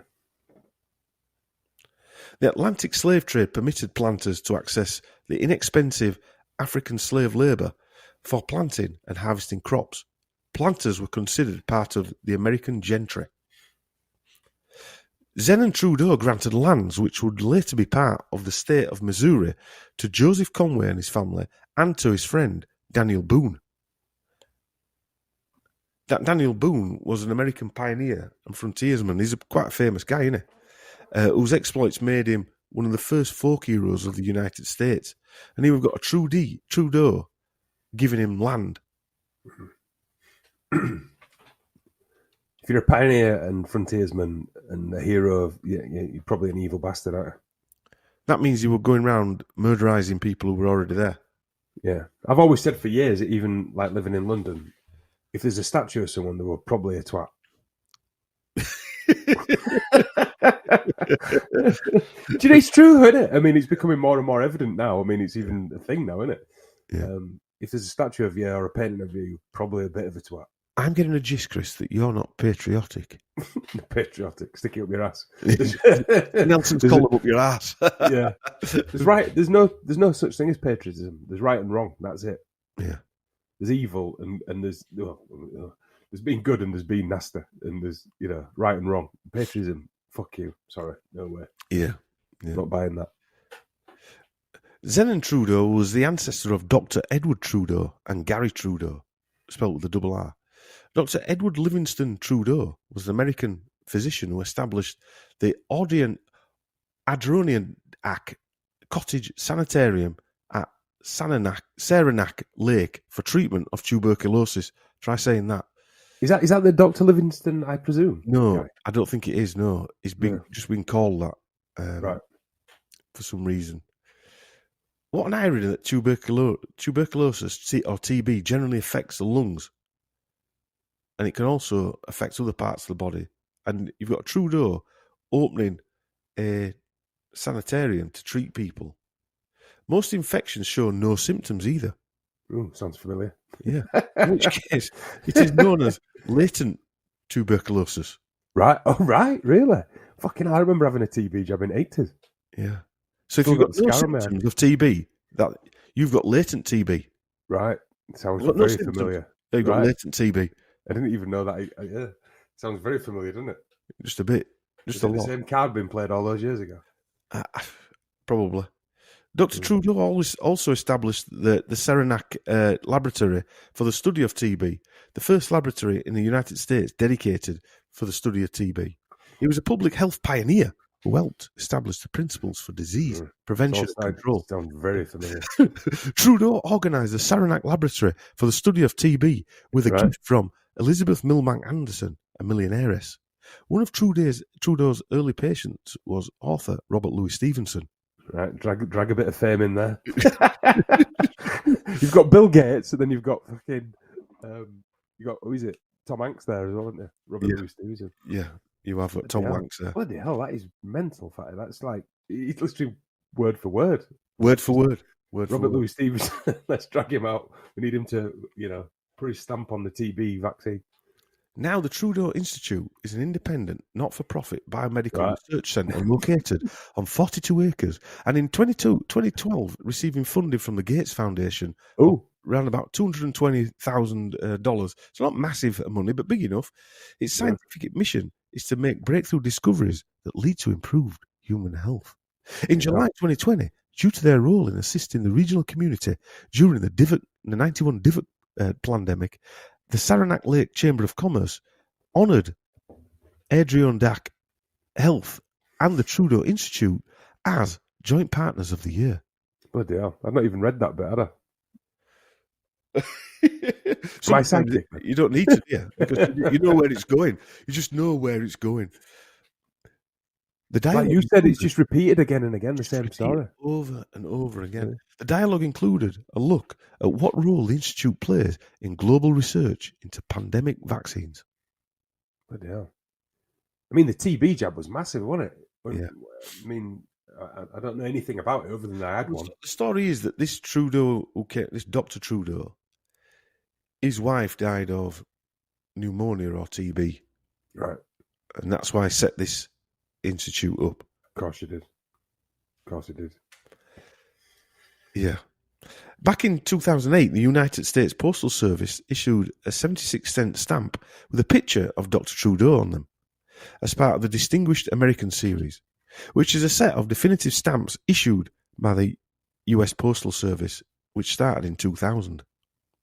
An inscription identifies Dr. Trudeau as a philosophologist, an obsolete term for a tuberculosis specialist. Right. A pithysologist.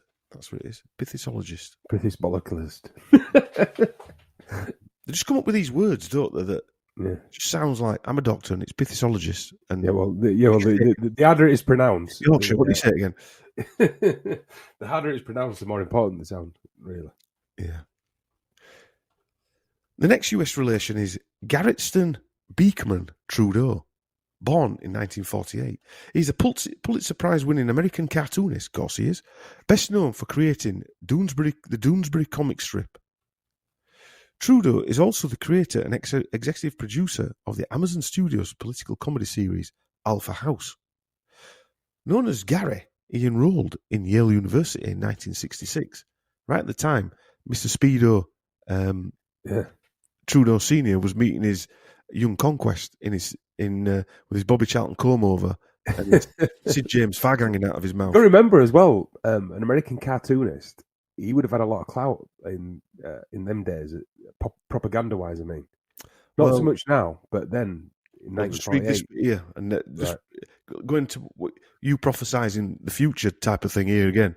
As an art major, Gary Trudeau initially focused on painting, but soon discovered a greater interest in graphic arts. As a senior, Trudeau became a member of Scroll and Key. The Scroll and Key Society is a secret society founded in 1842 at Yale University. It is one of the oldest Yale secret societies and reputedly the wealthiest. The society is one of the big three. Skull and Bones, the Wolf's Head. Yeah. Probably Skull and Bones isn't the biggest, yeah.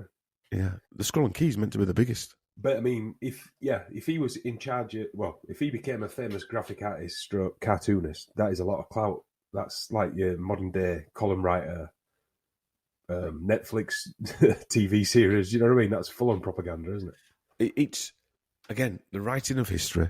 Yeah, you've got a guy who's now an institute gone on stamps, so he is that guy because he's on a stamp, and it's funded by the same freaks that are funding all this nonsense to look into pandemics. And it sounds silly, but the cartoonists would have been the ones who said that Germans were putting babies on the bayonets in First World War. Yes, that would have been driven by the cartoonists, wouldn't it? Yes, yeah. Do you know what I mean? So, now it's the animators. Well, now it's Netflix TV series, isn't it? Right, yeah. That was what propaganda was in them days, wasn't it? It was magazines and Netflix have just. I was saying to Nick, my missus, we need to get rid of Netflix. I don't want it in the house, right? And she said, "No, I do watch it. I've got rid of BBC, got rid of Sky, all of that's gone." Matter of time before you yank TV off. Anyway, she said it's got to go on Netflix. I said, "Why?" She said, "I've seen this new program that's on." She texted me. What is it? It's called "He's Pregnant."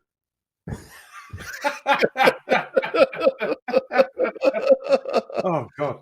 The bearded lady is pregnant. I like watching some of this shite just for observational reasons. That actually in the next mint sauce, to be fair. But maybe we should watch it. Yeah. No, I don't want to watch it. I can't watch it. I can't watch it. Poison my brain. So you can see there, just from that, the Percheron pioneers, that is many ties. You know, Scroll and Key members. His granddad is related, as we'll see going further on. He's basically a Templar, and he's this anyway. It doesn't surprise me anymore or shock me, but and I suppose that's a bit sad, really. That it's all adding little strings to the web, innit? Yeah, I try and go in with a clear mind. I don't try and go in with that they're definitely. It just opens up. Famous relatives of Justin Trudeau. There's many famous relatives of the Percheron pioneers. Right from the top, I'll tell you that Justin Trudeau, from his father's side, or his stepfather's, whichever way you want to look at it, is a cousin of Hillary Clinton, Stefan Dion, which I think he's a big shot in Canada, Madonna, Celine Dion, Justin Bieber, Javier Dolan, Ryan Gosling, Angelina Jolie, and Camilla, the Duchess of Cornwall. Right. And there were many more. I cut them short.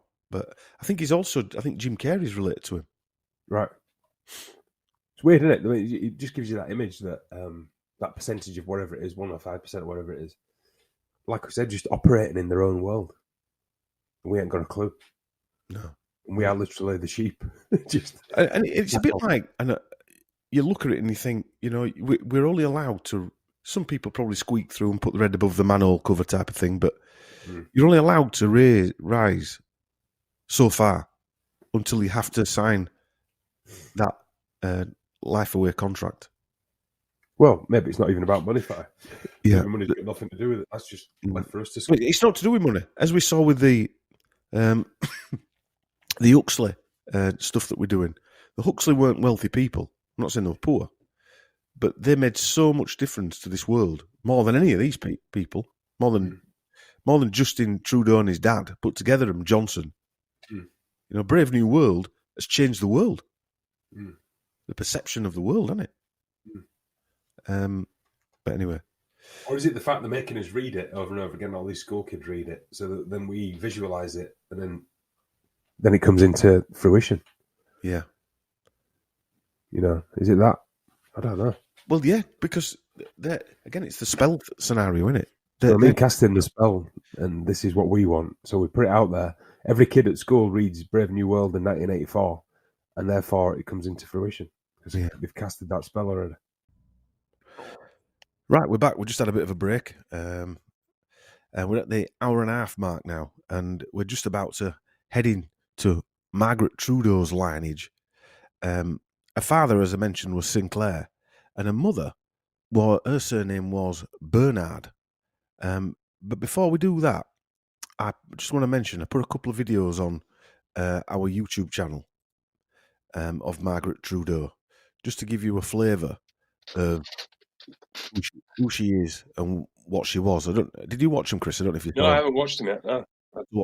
But their show, one's a 60 minutes interview in Australia, and that one is quite a showing of how controlled mentally she was. I'd say she was an MK Ultra personally, and from what we've heard of people like Boris's mother and things like that, you'd say they were mentally changed, wouldn't you, Chris? Yeah. I mean, like we said before, who knows how these people operate in their normal lifestyles? Yeah.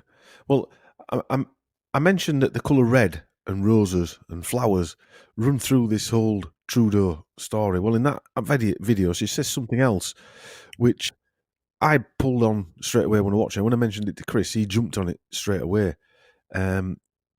She was called the Flower Girl in the 60s when Pierre Trudeau, we mentioned it earlier, but she was also known as the Scarlet Lady, which is also the name of Branson's new cruise ship. Oh, is it really? Yeah, the Scarlet Lady. Which I'm pretty sure is like the Whore of Babylon, isn't it? Well, that's what it means, isn't it? It's a goddess of the occult system, Thelema, which you were talking about. Yeah. And then you think of Marilyn Monroe in that red dress, that famous picture. Right, yeah. Is that one where when yeah. And they made that film, didn't they? Woman in Red. I mean, she was like everywhere, and you see people in that red dark. She had them bright red lipstick and whatever. Yeah. I mean, when you were on about with Rolling Stones, the way she was passed around, well, I'm saying passed around, but it sounds like she was an MK Ultra sex kit. Sex slave. Yeah. But just higher up the pecking order, if you like. Like I said, who knows how these people work? Who knows what echelons they have? Yeah, that's what it sounds like. But she was 18. Horrible. She met Trudeau. I mean, you think of some of these famous people, right? And they go out with the same women. It's weird, isn't it? I mean, there's a lot of people around the world. Why do they all stay together like that in these weird I mean, it's a little bit incestuous, isn't it? Almost. It is, yeah. You know. It is. Yeah, it is a bit. Yeah, it's a strange phenomenon. I mean, the Whore of Babylon is referred in several places in the Book of Revelation, a book which may have had influence on Thelema, as Alistair Crowley says he read it as a child and imagined himself as the beast. As you do. Just normal, Chris, isn't it? Just normal behaviour. But when you think about that, I know we're talking about something slightly different, but Alistair Crowley and went to that Grisham College, I think it was. Yeah. Where Whitty went. Yeah, and all them generals and I remember people like that. It was all generals, wasn't it? A lot of generals. A lot of generals. Military. But what's strange is you're talking about things that intertwine, aren't you? Here, and also Alistair Crowley had a house on Loch Ness near to Savile's house.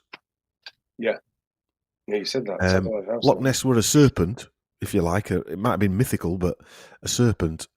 And a lot of this is, as we're going to go through the Sinclair side, is around the same areas where they came from, and a lot of it is sort of intertwined with all this stuff. Does it intertwine with the Loch Ness monster? What was that all shenanigans about? I don't know. I mean, I never got drawn into that. I did when I was a kid. I found it quite interesting. When you're a kid, yeah. They only had that one photo. It's black and white head sticking out of a. What could have been anything. Nobody will know what that was, but I mean, as usual, yeah. These people. We'll move on. These people, with these people, it's the mother's side that seems to be the most interesting from a gene pool point of view. Yeah. Well, like we said before, it's like that old, like when you look at the old films where they're doing an arranged marriage, it reminds you of that, doesn't it? Yeah, it does. There's not much consideration for the woman whether they're in love with them or not. They've just got to do that. You've got to do that. Breeding mares, type of thing. And no matter how old they are, 18-year-old, she met Trudeau in his Speedos and his Sid James haircut. Yeah. You know? Yeah. I mean, you've got to be pretty... She just got caught up in Trudeau mania. Yeah, chasing car. I put them videos on as well where they're chasing the car in Trudeau mania. Because when you watch them... In fact, there's a voiceover laid over the top of that video. Yeah. Right. And one of them... The young girls talking in it, and one of them saying... Did he kiss him? I kissed him, and stuff like this. And it's like, what? And there's that 1960s, like, Scooby-Doo music playing behind it, you know, right. that meant to be Beatlemania music. Yeah, Carnaby Street sounding. Yeah, that type of thing. And they're all chasing after the car. And isn't he handsome and all this type of stuff? I know. It's just, yeah. But people actually believe this nonsense, don't they?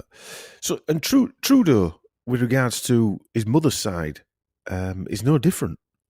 This is where the research bumped head first into some really significant evidence of royal bloodlines. Margaret, or Maggie, Trudeau's parents. I don't mind calling her Margaret Trudeau because I actually feel sorry for her. Yeah. I don't like calling him Justin or Pierre because they're not likable people. These people. No. A bit like Trudeau's wife, who, by the sound of things, were going out with his brother, and then became mentally ill and had bulimia and all that type of stuff. Right. So there's a pattern here somewhere that continues throughout. Anyway, Margaret Trudeau's parents, the Sinclairs and the Bernards, well, where do we start? Right, we'll start with the maternal side of her name. Her maiden name was, her mother's maiden name was Doris Bernard. And Margaret Trudeau's grandmother was called Rose Bernard. Right.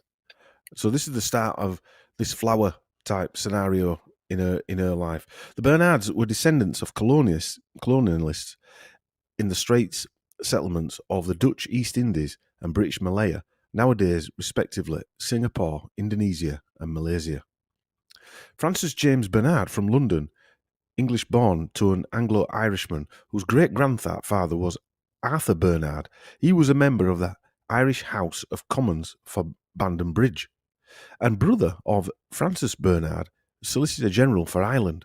So again, even though we're not into the juicy stuff. They're still at this level of officialdom. You know, she's also an ancestor of the Earls of Bandon. The Earl of Bandon was a title in the Peerage of Ireland. It was created in 1800 for Francis Bernard, 1st Viscount Bandon.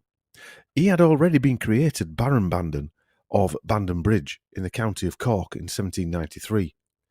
Viscount Bandon of Bandon Bridge in Cork in 1795 was made Viscount Bernard at the same time he was granted the earldom. So here we are straight away seeing that her family being given all these titles in a very short space of time, going back, 200 and odd years. The titles descended from father to son until the death of his great-grandson, James the 4th Earl, in 1924. The 5th Earl was an Air Chief Marshal in the Royal Air Force, as you are. He had 2 daughters but no sons, and on his death in 1979, the titles became extinct.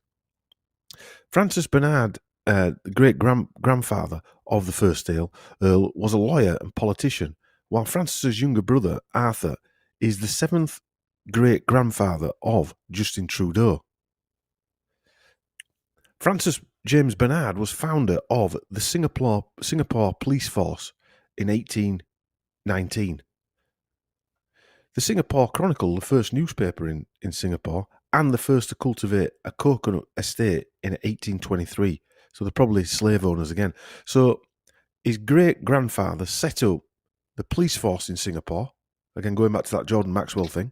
Right. The Singapore newspaper, first in Singapore, and coconut estate. What's coconut estate? Well, just growing coconuts, a plantation. Oh, right. Bernard married Margaret Trudeau's 3rd great-grandmother, Esther Farquhar. That's a right name, that, isn't it? In 1818. Farquhar was the eldest daughter of Scotsman William Farquhar, a colonial leader in the founding of modern Singapore, and the 5th great-grandfather of Justin Trudeau. Major General William Farquhar was a Scottish colonial administrator employed by the East India Company, who served as the 6th resident of Malacca and the 1st resident of Singapore. So again, now we've got his grandfather as one of the leaders in the Singapore region for the East India Company. Right. In Farquhar, the king out of Shrek. Shrek, yeah. I thought I remember. And he were a little shit and all, wasn't he? Farquhar's brother, Arthur, 2 years his senior, rose to the rank of Rear Admiral in the Royal Navy and received a knighthood for his distinguished services during the Napoleonic Wars. On the Rothschildarchive.org, it says they used the East India Company, but there was no evidence I could find that Nathan Rothschild owned stock. But he actually said, and this is on the website, Nathan Rothschild, this is going back into the 1800s, when I settled in London, the East India Company had £800,000 of gold to sell. I went to the sale and bought it all. I knew the Duke of Wellington must have it. That was the best business I ever did. Okay. So he bought £800,000 of gold and then just lent it back to Pounds in weight. the British government. Yeah. Yeah, pounds in weight, sorry, yeah. Which probably more than £800 in money, wasn't it? Well, I would imagine so, yeah. Yeah. Who knows? Through his eldest daughter, Esther Asher Bernard, maiden name Farquhar. Farquhar is the 5th great-grandfather of Justin Trudeau and 4th great-grandfather of Margaret, obviously. Another of Trudeau's great-grandmothers is Cornelia Louisa Intervelt. She married in 1822 to Navy officer and merchant William Purvis from Scotland. He was the first cousin of American abolitionist Robert Purvis, who, incidentally, his maternal grandparents were, I'll try and pronounce his name, Dido Badaraka, that's it, a former enslaved woman, and Baron Judah, a Jewish American of German, Jewish, and Spanish Portuguese. Right, makes that. Purvis described her as a full-blooded Moor, dark-skinned, with tightly curled hair. Back to Cornelia Louisa Invelt, Trudeau's great-grandmother, her father rose up through the Dutch East India Company to become the Dutch resident of Padang. So we've now got 2 or 3 of them now running basically Malaysia, Singapore, all these areas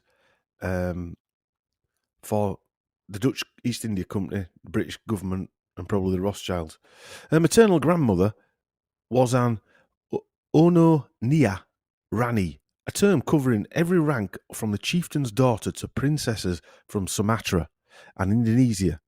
It's an Indonesian island west of Java and the south of the Malay Peninsula. So he has now, Justin Trudeau has also got Royal Sumatra bloodline in him. And the irony behind that is ethnic Malaccans are from modern-day Malaysia, and Nias people are an ethnic group native to Nias, an island off the west coast of Sumatra, Indonesia. Nias people are known as Ona Nia, which literally means descendants of human. Yeah, how weird. What does that mean? I don't know. That means that we're not human. Yeah. They're not human. That's odd, isn't it? And they're descendants of that. It's strange title that. But is that why these people act like they are? Not human. Yeah. I would guess so, yeah. Or at least they're working for someone who's not human. Yeah. Being controlled in some way, shape or form. The East India Company, just a quick commentary on East India Company while we're talking about it, was an English and later British joint stock company founded in 1600. It was formed to trade in the Indian Ocean, initially in the East Indies, the Indian subcontinent and Southeast Asia. The company seized control of large parts of the Indian subcontinent, colonised parts of Asia and Hong Kong, and kept trading posts and colonies in the Persian Gulf residences. The company eventually came to rule large areas of India, exercising military power and assuming administrative functions. That'll never happen, that again, ever. That's the old Pirates of the Caribbean story, isn't it? Mm. That's who they were, East India Company, isn't it? Yeah. The East India Company archives suggest its involvement in the slave trade, which began in 1684 when Captain Robert Knox was ordered to buy and transport 250 slaves from Madagascar. The Times commented on April 8th, 1873, it, meaning the East India Company, and a company is basically a military force, isn't it? A company of soldiers, accomplished a work such as in the whole history of the human race no other trading company ever attempted, and such as none surely is likely to attempt in the years to come. How wrong they were.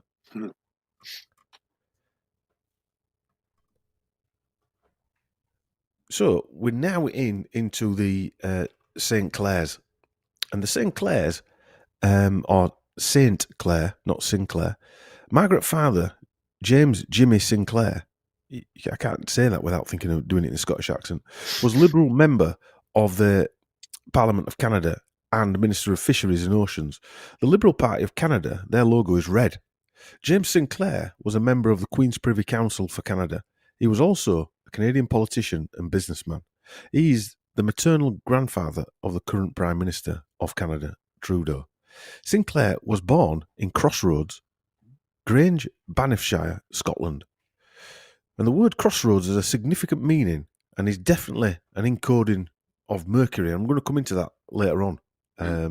We'll pick some information up, and we spoke about it before, me and Chris, but on some of the other podcasts we listened to. He moved to Vancouver with his family in 1911, where his father, who had already emigrated a year earlier, was among the founders of the Vancouver Technical Secondary School. So where we are again. I mean, this is a bit like this in comparison to where we're going to go, but they're already founding the schools and how kids are being taught. Sinclair studied engineering at the University of British Columbia and was awarded a Rhodes Scholarship in 1928 to study mathematics at the University of Oxford. The Rhodes Scholarship at University of Oxford was founded and administered by Lord Rothschild with funding bequeathed in the will of Cecil Rhodes. Other notable recipients are Bill Clinton, other Canadian Prime Minister John Turner, and that other wench, Christiana Freeland. She did as well, didn't she? Many Rhodes scholars have gone on to become the most powerful and influential people in world politics, science, medicine, business, media, academia, law, and the military, where they advocate and fund various globalist schemes and propaganda to undermine national sovereignty and promote a one-world government. During World War II, he served in the Royal Canadian Air Force in North Africa and Malta and Sicily as squadron leader. Hey, squadron leader. Given who we will see Sinclair is, he was probably some kind of intelligence operative. Although I didn't find any evidence. From 1960 to 1970, he was president of Lafarge Cement of North America. He was also a director of the Bank of Montreal and of Canadian Industries Limited, which that was a strange company because they dealt with explosives, if I remember rightly. Right. And I think that was sold off to the Nobel company. Right. I think it were all part of that company. They were building railroads, so they were blowing mountains in bits. Yeah. He took part in the economic mission led by Brigadier Charles Jury, with people such as Paul de Merias, who owned Lafarge Cement, and a few others, politicians. Brigadier General Charles Jury was the brother-in-law of Max Aiken, 1st Baron Beaverbrook, the propaganda master. His power base was the largest newspaper circulation in the world. In 1978, according to testimony in the trial of 4 murdered teenagers, their killings were part of a failed attempt to kidnap 4 prominent Vancouver area families, including James Sinclair's. Now, I don't know how true that was, because I tried searching and I couldn't find any other information on it. But that's a light background into who this James Sinclair was, because it's not about him again. I'm not interested in... Well, I am interested. I'm interested in his bloodlines rather than his background. Just a few side notes. I mentioned Lafarge earlier. Now, remember, Sinclair is the guy who was on the island in Tahiti with his daughter, Margaret, and accidentally bumped in to the future Prime Minister, Pt2, in his Speedos with his Jimmy Savile cigar and Bobby Charlton comb over. And that one meant on... And his twinkly eyes and his fantastically athletic legs. And that was the Rothschild Island there. And that was meant to be some sort of accident. Now, Lafarge Cement is a massive company, founded in 1833, that merged with Holcim and is now part of the Holcim group to create the 280th largest public company in the world with a value of $50 billion. One of the owners of Lafarge, while Sinclair was president of North America, was Paul de Merias Sr., owner of Power Corp. Trudeau Sr. also worked for Power Corp too. So it was just an accidental meeting, Chris. That's a minute, Power Corp. Power Corp, it's a right name. The Power Corp is called the Power Corp of Canada. Corporation of Canada. Yeah. What shall we call it? We'll get marketing involved and they'll come up with a good name. The Demarasis family, well, especially Paul Demarasis, was good friends with David Rockefeller. Hillary Clinton was also on the board of directors at some point. We have to realise that the supposed accidental meeting between Pierre Trudeau, Margaret Trudeau, on a Pacific island when she was a teenager was total nonsense. Yeah. You know, It didn't sound true, did it? It didn't sound true to start with, no. Powerful people behind this. Sinclair worked for Demarasis Sr., who was business partners with Rockefeller. Demarasis was a trilateral director and a Bilderberger, all funded by David Rockefeller. There's no way he didn't know David Rockefeller, let's just be honest about that. When we hear the information further on in this presentation, I think maybe it could be that Sinclair, going back to your theory on do some of these presenters control the politicians, Sinclair could have actually been the head of all of them. Yeah. Mastermind. Well, not even a mastermind, just operating them, moving them around. Yeah. So he also worked for the Bank of Montreal, which today has close to $1 trillion Canadian dollars in assets. So he's a pretty big mover and shaker, this guy in his time, if you think about it. He was director at these places, chairman, CEO, and so, yeah. So just to recap, Trudeau, his mother's side, nothing to do with Pierre, so we don't have to get that Castro nonsense involved.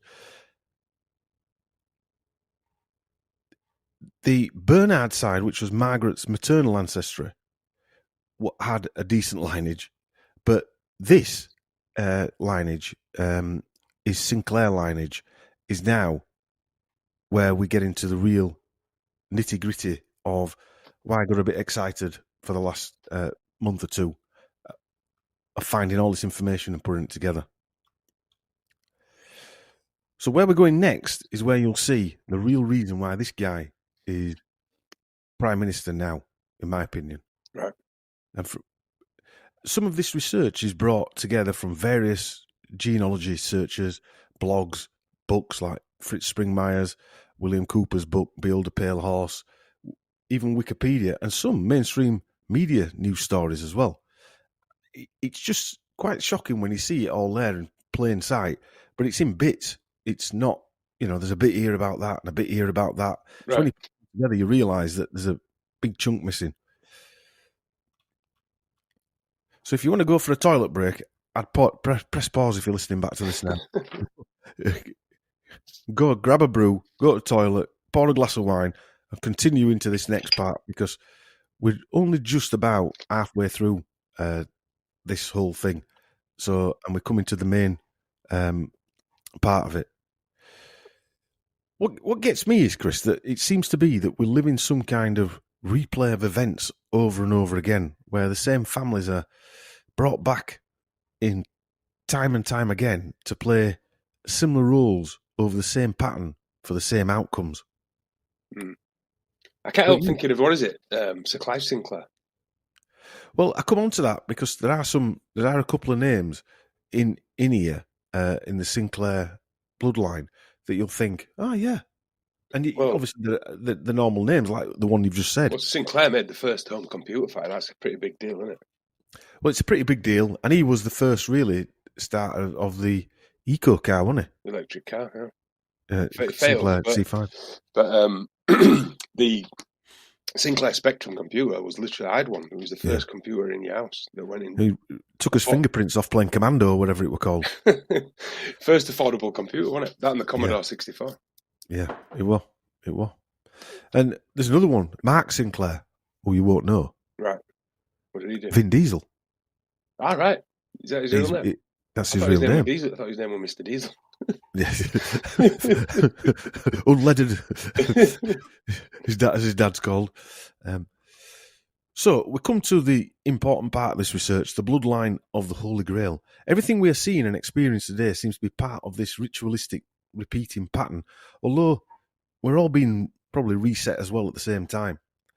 We're in a game. This experience is like a quest. That's what I get a feeling of, don't you, Chris? That we're in some sort of quest. What do you mean, life in general? Like yeah, life in general, yeah. Well, I think it's a test, isn't it, as much as anything. Yeah. It's all part of it. I think the 5%, the people like us who are listening and what have you, are like observers. I looked at it like, it came to me like the Adjustment Bureau. I think you're bigging us up a bit too much. No, I'm not bigging anybody up. I don't mean it that we can go and change events. I don't mean it that way. Right. But we were talking earlier that we don't know what's happened. We don't know if what we do, what Mark Devlin does, Rise Above, and all the other people that are John Hamer. Do you mean as it had a smack-on effect, you mean? Yeah. Like we always say, we'll never know, will we? Because it won't be broadcasted. And all the people listening, I mean, we know what that was like because we used to listen to people before we started doing this, and we were talking to. But I know what you mean. We were talking on the street, so that is the hardest part when you're talking to your friends and your family and trying to not necessarily convince them, but show them there's another way. I stopped trying to convince people quite a long time ago. I'm not quite as hardcore as you. I stay pretty quiet.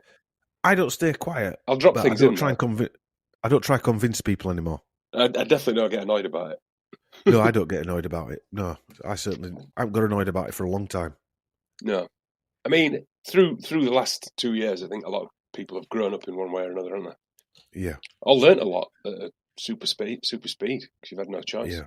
I mean, is it part of the parting of, it's 50%, some of us going to go one way and others go another way? Yeah. Is this what it's all about? Is it the divide? Yeah, maybe.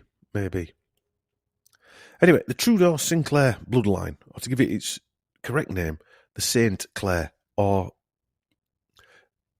this bloodline's no different. It's also known as the De Santo Clara. In The Bloodline of the Holy Grail, a book by Lawrence Gardner, there's that link to flowers again, Gardner says the name St. Clair is derived from the Latin Sancto Claro, which means holy light. The Scoto-Norman surname Sinclair comes from the clan Sinclair, whose progenitors moved to Scotland and were given the land of Roslin, Midlothian, by the kings of Scotland, or the King of Scots. The style Sinclair is the most common use. It has its origins in Scotland and is a derivation of the original French de Saint-Clair, although the name has also been styled Santo Clair, de Saint-Clair, Saint Clair, and Sinclair, spelled Synklar, and many more different ways across the centuries. There are well-known individuals, and I put down here what Chris said, Sir Clive Sinclair, inventor of the ZX Spectrum, and Mark Sinclair, better known as Vin Diesel. And if you think about them too, Chris, again, as you just said, Sir Clive Sinclair invented the home computer, really, or the gaming computer. Well, yeah, I mean, it was a big deal. The old ZX it was a Spectrum. big deal, yeah. And Vin Diesel acts out those silly films where they're chasing people around in cars constantly. And Triple X, if you remember that. Yeah. 666. Yeah, Triple X, yeah. Justin Trudeau as ancient Scottish Norman and also Merovingian bloodline ancestry. Did I pronounce that right? Merovingian. Merovingian. Merovingian bloodline ancestry. This type of bloodline seems to run through a lot of these characters. The illegitimate bloodlines, like Sir George Washington, or was he King George? JFK, Bill Clinton, the Bushes, B. Liar, Johnson, Cameron, Schwab, the Rothschilds, and even people like Gove. Trudeau is no different. His bloodlines, as we saw from his parental side and one of his mother's side, do come from prominent people, businessmen, earls, East India execs, mayors, politicians, and even voodoo priestesses.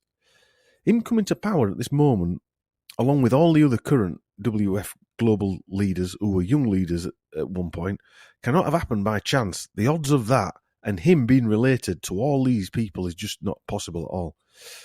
The next line of research, the parental side or the Sinclair side, takes us in a slightly different direction, but definitely explains a lot as to why he's been placed in this position now and why he's behaving the way he is to all of us, really, but mainly his fellow Canadians. We have to go back to his mother and her father's Scottish origins. We can see him in pictures wearing Sinclair tartan too. There's a strange picture of him reading a story to kids when he was a school teacher, I presume, in a kilt, sat on a chair that's higher up than the kids were, who were sat on the floor, and they could see up his kilt, really. It was strange, yeah. Anyway, here we go down the rabbit hole. The clan Sinclair is a Highland Scottish clan who held lands in Caithness, in the Orkney Islands and the Lothians. The chiefs of the clan were the Barons of Roslin, and later, there's that Rosa again, and later the Earls of Orkney and Earls of Caithness. The Sinclairs are believed to have come from Normandy to England during the Norman conquest of England before arriving in Scotland in the 11th century. Sinclair, a surname of Norman origin, Count de Santo Clara, having come into England with William the Conqueror. William de Santo Clara, or St. Clair, was one of the many Anglo-Norman barons who settled in Scotland in the reign of King David I. The Sinclairs supported the Scottish crown during the Scottish-Norwegian Wars and the Wars of Scottish Independence. The chiefs were originally the Barons of Roslin, and William Sinclair was the first Earl of Caithness. He was the son of Henry II Sinclair, Earl of Orkney, and Egda Douglas, daughter of Sir William Douglas of Nithdale, and the maternal granddaughter of Robert II of Scotland. Robert II, the son of Walter Stewart, the 6th High Steward of Scotland, and Marjorie, the daughter of Robert I, or Robert the Bruce. All right. So now we've got a direct link, the first link that Trudeau's got, and it's Robert the Bruce, right, to royalty. Who else did he have? Who else had links to Robert the Bruce? I think would it be Liar? I think it was, wasn't it? Would be Liar. Might have been Gove as well. I can't remember. I remember talking about it. Again, we're running through the same stories out with these people. Walter Stewart and the sixth hereditary High Stewart of Scotland. The House of Stewart, originally spelled Stuart, originally Stwart, was a royal house of Scotland, England, Ireland, and later Great Britain. The current Jacobite heir claims to be the historical Stuart monarchs is Franz, Duke of Bavaria, and the House of Wittelsbach. The senior living member of the royal Stuart family, descended in the legitimate male line from Robert II of Scotland, is Arthur Stuart, 8th Earl Castle Stuart. We mentioned him in the Gove presentation, if you remember, so it's probably is Gove. In Scotland, the Templars served Robert the Bruce as members of the Scots Guard, of which two prominent families were those of the Stuarts and the Sinclairs. The Stuarts, whoever they are more likely the last real monarchs of England and Britain. King Robert I is, yes, Robert the Bruce, who was the King of Scots from 1306 to his death in 1329, and was supported by the Sinclair family during the Battle of Bannockburn in 1314. And after the battle, Robert the Bruce gave William Sinclair his sword. King Robert I was the first monarch of the House of Stuart. Henry I Sinclair, Earl of Orkney, Lord of Roslin, whom, according to Sir Robert Douglas, 6th Baronet, Sinclair had received the honours of the Orders of the Thistle, St. Michael, and the Golden Fleece. Golden Fleece, chasing the Argonauts. However, all these orders appear to have been created after Sinclair's death. When you look into them, though, the records seemed a bit incomplete, and it seems like he were given these awards beforehand. Right. But anyway, Robert the Bruce, First Lord of Annandale, the first of the Bruce or De Bruce line, arrived in Scotland with David I in 1124 and was given the lands of Annandale in Dumfries and Galloway. No certain record exists, but it seems likely that the Sinclairs came from St. Clair in Normandy. The St. Clairs went first to England before they came to Scotland with William the Conqueror. Richard of St. Clair and Brittle of St. Clair were both mentioned in the Domesday Book. William of St. Clair accompanied St. Margaret of Scotland, also known as Margaret of Wessex, who was an English princess and Scottish queen. She was a daughter of Edward the Exile to Scotland in 1068, where she eventually married Malcolm III of Scotland. One of the earliest recorded Sinclairs in Scotland is Henry of St. Clair, who obtained a charter for the lands of Herdmanston in Haddingtonshire in 1160. So I'm going to ask you for your thoughts so far, Chris. Well, it's interesting on a very basic level. It's interesting that we've got a Prime Minister in Canada who's related to Sinclair, and possibly one in England, or some politicians. I think it was Blair, wasn't it? Yeah. Going back to the same lineage to Robert the Bruce. Yeah. So it's all a coincidence, Chris. That on its own, yeah. I don't think the names matter to them too much, do they? No. I don't think it matters if it's real, if they have got a lineage, so long as... That's why it doesn't matter if Castro was the father, right, because the lineage has been put together. Yeah. Because the Trudeau and the Sinclair name needed to be together for some strange reason. Mm. I'm not stopping here either. This Sinclair lineage, or should I say the Sinclair lineage, means Justin Trudeau could be directly linked to the British monarchy. And it doesn't stop there. Chris, you mentioned that Sinclair was in the Fritz Springmeyer's book of the 13 bloodlines of the Illuminati. Pretty sure it was, wasn't it? It was, yeah, it definitely is. I had to check it, but it was. The 13th Illuminati bloodline, or the Merovingian bloodline, is where the world monarch, with mind control reference again, also referred to as the Antichrist, will be chosen from. What, from the Sinclairs? Yeah, well, from the Merovingian bloodline. Right. Merovingian. Merovingian. Oh, get my teeth in. This bloodline believes that it is the holy blood of Jesus and the blood of Satan in its bloodline, and that they are direct descendants of Jesus' spiritual brother, Lucifer. Wow. They believe that. They believe that themselves. Yes. What the hell? But when you see his, like, the strange things with his mother and all that type of stuff, you start seeing that and... Because one of the theories is that the Holy Grail isn't an object like in Raiders of the Lost Ark, it's just a bloodline. Because some of these bloodlines are genetically intertwined, for example, the Rothschilds or the Red Shield bloodline, as members who belong to the 13th bloodline of the Moravian bloodline. British royalty are tied to this bloodline as well, as are many political leaders. The Moravian bloodline leads us to the Order of Zion, which has the power to select who sits on the throne of Jerusalem, which I think we've spoke about this in the past, haven't we, Chris, that all the research always seems to go back to Israel. I mean, is there anything holy about Jerusalem? Or is it as everything upside down and back to front? And that's where they're planning on the Antichrist coming from. Who knows? Yeah. The Kingdom of Jerusalem, officially known as the Latin Kingdom of Jerusalem, or the Frankish Kingdom of Palestine, was a Crusader state established in the southern Levant by Godfrey of Bouillon.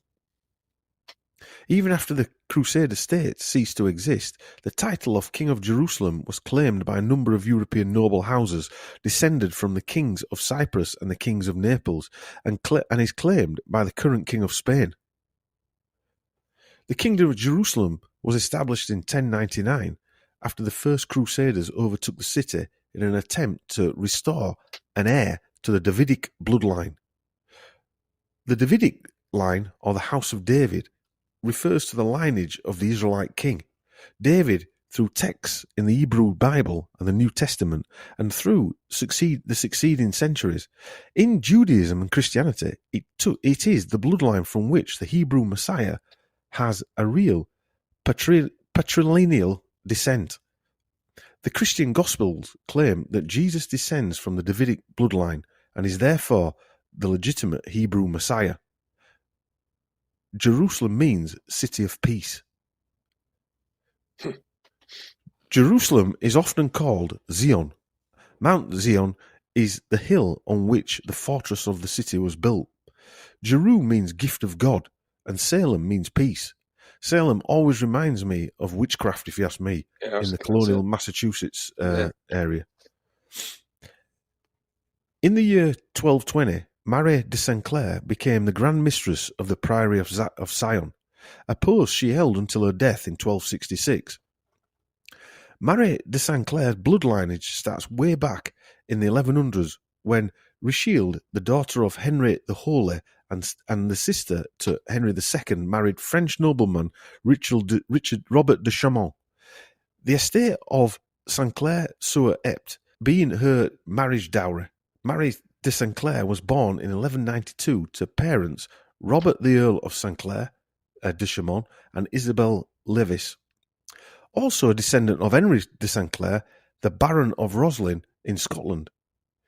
He who joined Godfrey de Bouillon on the First Crusade to the Holy Land. So we've got the Baron of Roslin, which we'll come on to in a minute, linked to the Roslin Chapel, joining French barons on the First Crusade to the Holy Land.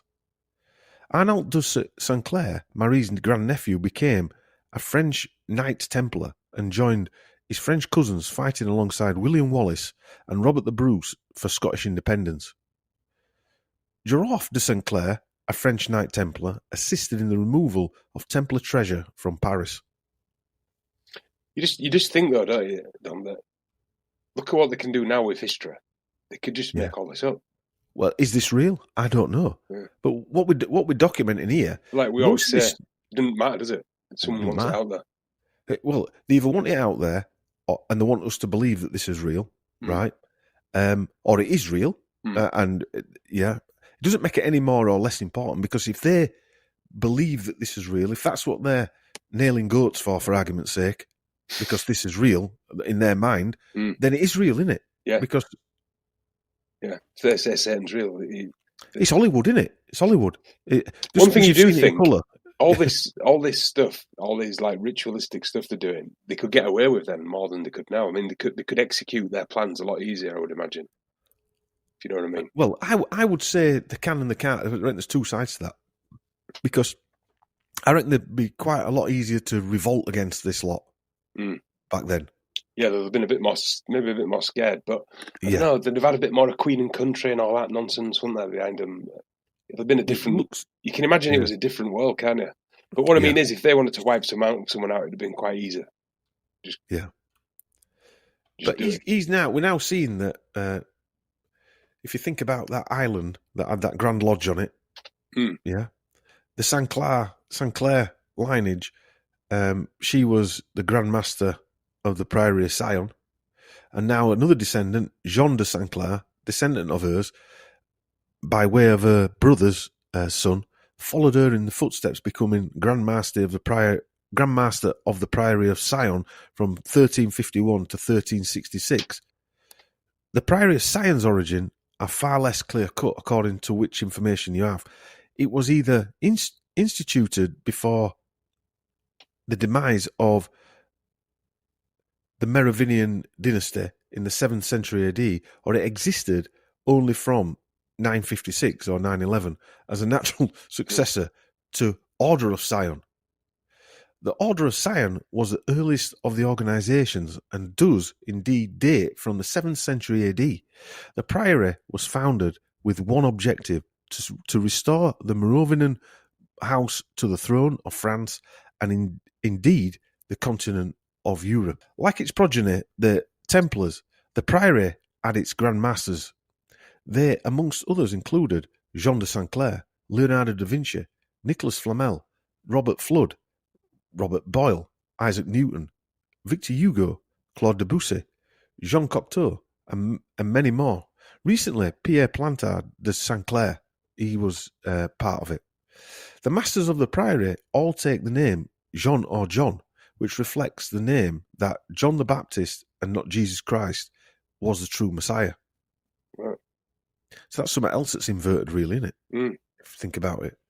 They're telling you one person when really they think it's someone else. It also appears that the Masonic Swiss Grand Lodge Alpina is the equivalent of the Scottish or English Grand Lodges and may have been a source of priory members. That also ties to the Italian P2 Lodge. It is important to realise that the P2 Lodge is linked to both CIA and former KGB.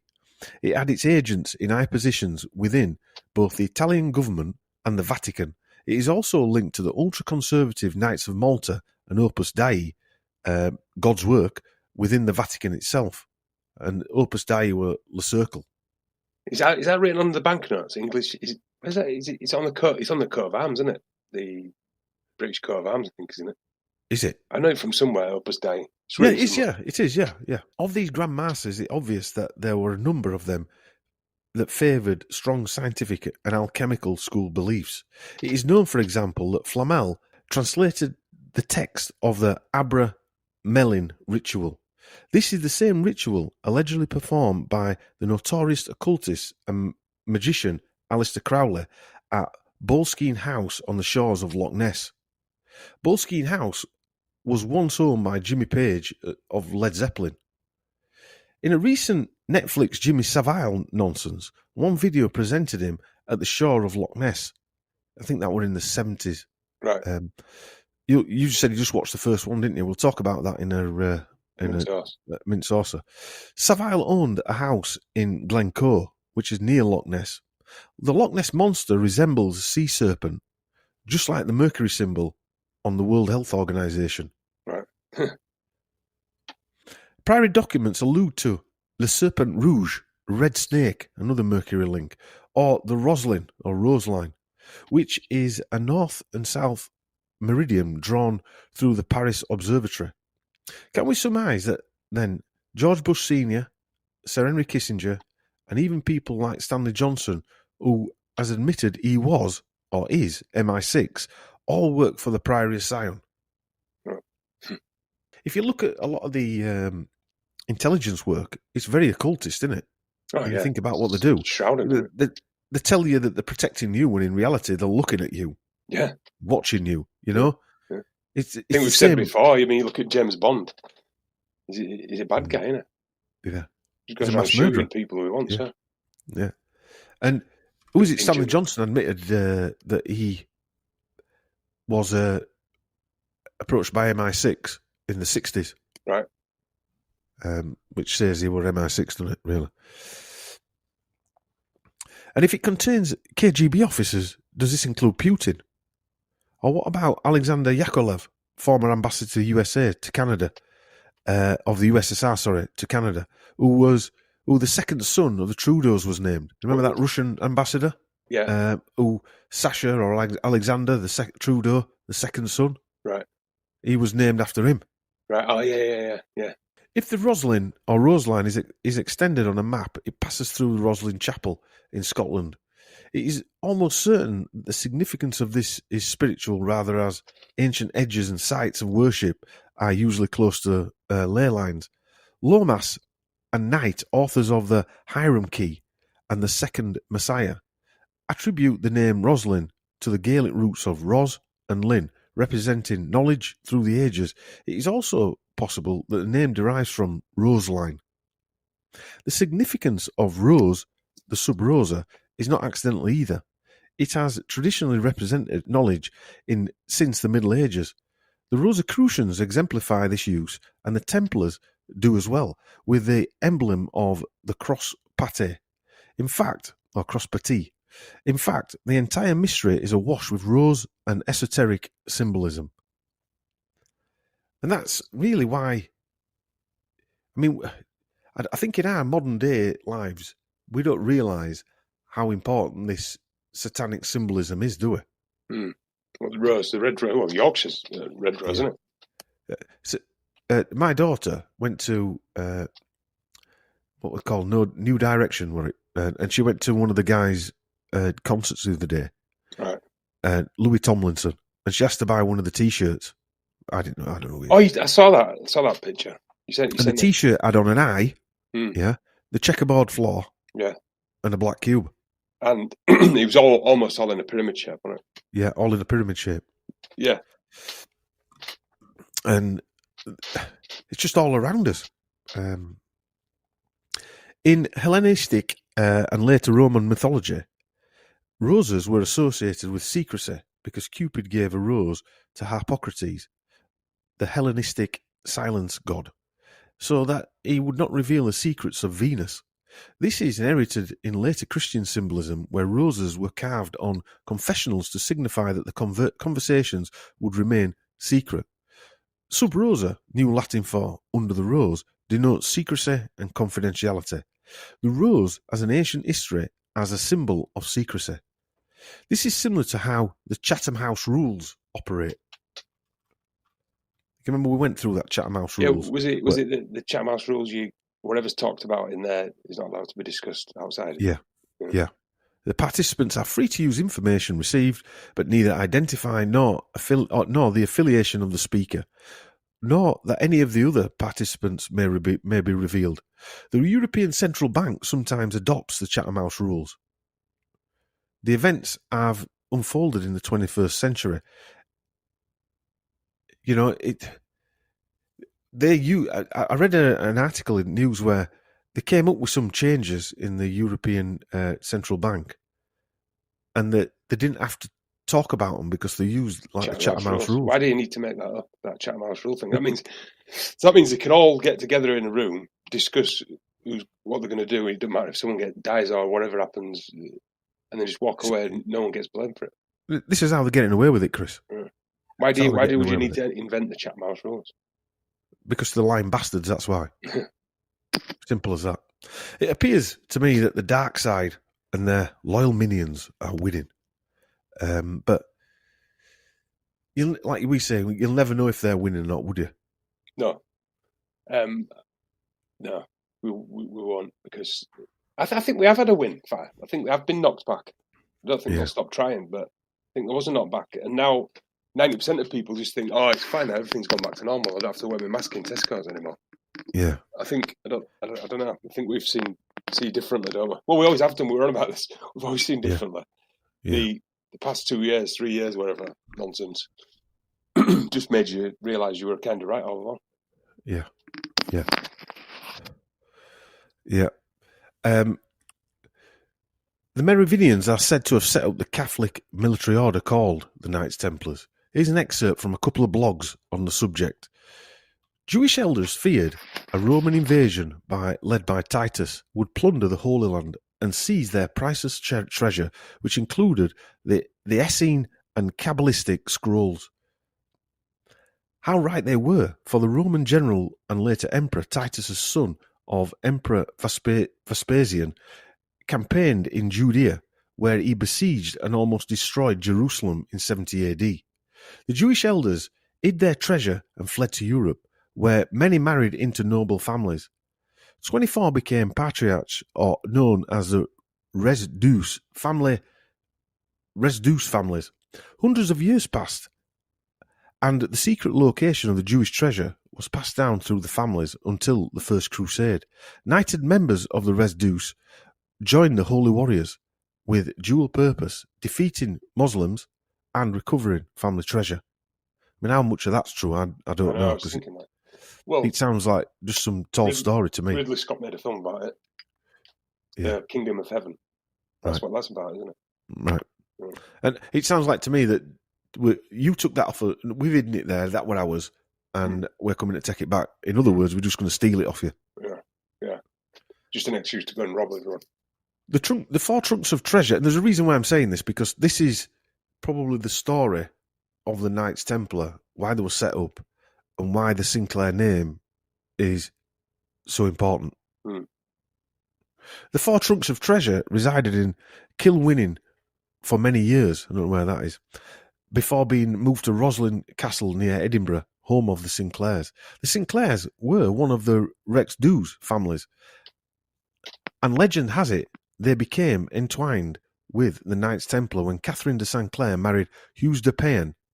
The original knights of the 9 Knights Templar were either born or related to the Rex Deus families. With the Sinclair Templar bond, one can understand why the Knights' treasure ended up in Scotland, and when they fled France in 1307, more treasure made its way to Scotland and into the coffers of the Sinclair clan.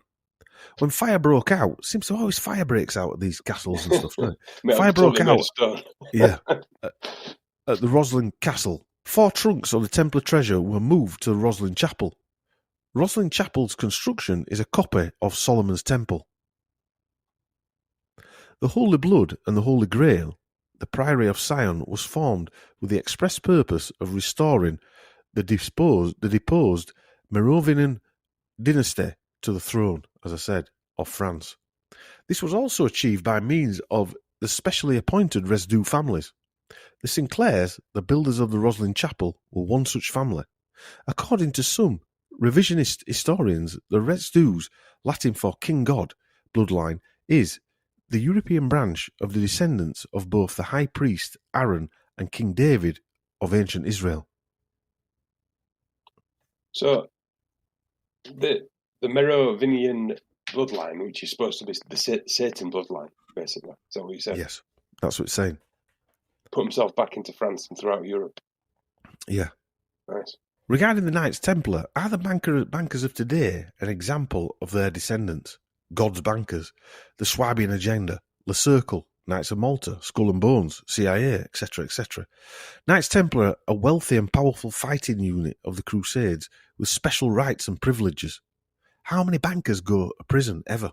Never. Yeah. Allowing them to build up their own oratories for private worship where they were only accountable to the Pope. The Knights Templar were the first to set up a prosperous network of banks and became the first international European bankers. During the Crusades, it is said that the Knights Templar found the lost treasure of King Solomon containing the Holy Grail. And again, I'm not saying that's true, so I don't want anybody to think that I'm saying that this is all true at all. I'm telling you what, the information that's down there that links the Sinclair family, which links Trudeau to this. Well, might not be true. In modern day, when you think about it, you got the military working for bankers, aren't they? And families. They're not doing anything for us. No. As a nation, I mean, everything they do is for bankers and rich families, isn't it? Really, it is. It is. And the Holy Grail is the cup that Jesus was supposed to have drunk from in his Last Supper. Again, I can't believe that, to be honest with you. I just don't buy any of that. Well, it's like I said, in some stories, the Holy Grail is supposed to be the bloodline. I think even in Preacher, that comic book, I've got that comic book, and they made a TV series on Amazon about it. Right. The Holy Grail is a bloodline, but I think that's mentioned before. The cup's just symbolic, isn't it? Well, again, historians believe the cup, plate, or stone to have miraculous powers of eternal youth and great wealth. I just think Indiana Jones when you say that. Well, you do always think of Indiana Jones. Yeah. A prominent family of the Merovingian bloodline is the Sinclair family. The Sinclairs came from Normandy to England. The family dates back to the Viking Age. The first ruler of Normandy was King Rollo, 860 to 932, who was the great-great-grandfather of William I of Normandy, or England, and the 32nd great-grandfather of Queen Elizabeth II. The Sinclairs were descendants of Guillaume de Gellon, through his great-great-grandfather, Popper of Bavaria. Again, we're coming back to that Bavaria area again, aren't we? So, basically, this family that say the descendants of basically Satan, whether it's true or not, we'll never know, have basically infiltrated European in England, all the royal families of Europe, basically. Yeah, well, it's strange that a lot of them come from the Illuminati heartland of Bavaria as well, Schwab. A lot of them come from them areas. Go back to them areas. I've always thought though. I've always thought. Did these same families just come from ancient Egypt to Greece, then to Rome, and then made the way here? Quite possible. If you know what I mean. Yeah, I do know what you mean. Yeah, the same family. Architecture, same family, same architecture. Well, again, it goes back to that John Levy. Same is any of this true? Yeah. Who knows? Who knows if any of this is true? Among Rollo's descendants, King Rollo's descendants, was William the Conqueror. One interesting year and a bit of info I came across was the Normans were camped on the right bank and the French on the left bank of the Pt2 River in preparation for signing the 9/11 Treaty, which would make Rollo the Count Duke of Rouen and secure the lands he had already gained. The 9/11 Treaty, I mean, again, it's like a replay, isn't it? Yeah. Quite an interesting, just numbers, isn't it? Yeah. The Sinclairs were given various other castles around France. The Sinclair family history is closely connected to the crowns of France, England and Scotland. One Sinclair, named William, did not like William the Conqueror. So, with some other discontented barons, he went to Scotland and placed himself at the service of King Malcolm III of Scotland. They are the clan Sinclair. According to historians, the Sinclairs and their French relatives, the Sinclairs, were instrumental in creating the Knights Templar and were themselves among the early members of the order. Henry Sinclair, as I said earlier, fought in the First Crusade, where he met and fought alongside a chap called Hugh de Pan. I would have said that's pronounced, wouldn't you? Hugh de Pan? Yeah. A powerful broker of the First Crusade who had the political power to nominate the Pope and also helped to form the Knights Templar. Hugh de Payerne, husband of Catherine de Sinclair, who was the co-founder and first Grand Master of the Knights Templar. He was the founder and Grand Master. King David granted Hughes and his knights the lands of Ballan-Trou-Doc by the 1st or 4th, now renamed Temple, ironically, near to the site of Roslin. King David later surrounded himself with Templars and appointed them as the guardians of his morals by day and night. As legend has it, when the Knights Templar came under trial, their leader, de Molay, arranged for the Templar to return to Scotland, where they assisted Robert the Bruce in the Battle of Bannockburn. In association with Bernard of Clairvaux, he created the Latin rule, the code of behaviour for the order. In 1125, his name appears again as a witness to a donation, this time accompanied by the title of Magister Militium Templi, Master of the Knights of the Temple. He most likely obtained approval for the order from King Baldwin II of Jerusalem and Warmund, Patriarch of Jerusalem, and the Council of Nablus in 1120. Sounds like some of Star Wars, doesn't it, all this? Yeah. During the Inquisition of the Knights Templar, trial documents revealed they worshipped a bearded head referred to as the Baphomet or Muhammad. The Baphomet is a deity allegedly worshipped by the Knights Templar that subsequently became incorporated into various occult and mystical traditions. The name Baphomet appeared in trial transcripts for the Inquisition of the Knights Templar starting in 1307. Since 1856, the name Baphomet has been associated with the Sabbatic goat, which is another Mercury sign. Look up the image drawn by Eliphas Levi, which contains binary elements representing the symbolization of the equilibrium of opposites, e.g. half human, half animal, male and female, good and evil, etc., which is LGBT, really. On one hand, Lewis's intention was to symbolize his concept of balance that was essential to his magnetistic notion of the astral light. On the other hand, the Baphomet represents a tradition that should result in a perfect social order. Remind you of what's going on, Chris? Giant goat monster brings social order. Well, again, go back to that story of Margaret Trudeau coming home early into a fully blown orgy with a goat. I'd like to thank Lorraine and the blog or YouTube channel Truth Seeker Treble 4. Please watch her channel called Prince William and the Unicorn series, part 1 to 4. I think that was released in 2011, so it's quite a way back now. So we're quite ahead of a time. Truth Seeker Treble 4. So on an even stranger sidestep, in Christian thought, the unicorn represents the incarnation of Christ, a symbol of purity and grace that could be captured only by a virgin. Medieval Christian mystics employed the unicorn as an emblem of Christ, and this creature must therefore signify the spiritual life of man. The single horn on the unicorn may represent the pineal gland, or the third eye, which is the spiritual cognition centre in the brain. The unicorn was adopted by the mysteries as a symbol of the illuminated spiritual nature of the initiate, the horn with which it defends itself being the flaming sword of the spiritual doctrine against which nothing can prevail. And that was written by Manly P. Hall in his book, The Secret Teachings of All Ages. Another part of this is the Rosetta Nebula, which lies in the mouth and nose of the unicorn. NASA's Wide Field Infrared Explorer, known as WISE, shows the Rosette Nebula located within the constellation of Monoceros, or the unicorn. This flower-shaped nebula, also known by the less romantic name as NGC 2237, is a huge star-forming cloud of dust and gas in our Milky Way, or in our galaxy. Nonsense. They're calling it the unicorn's rose, ironically.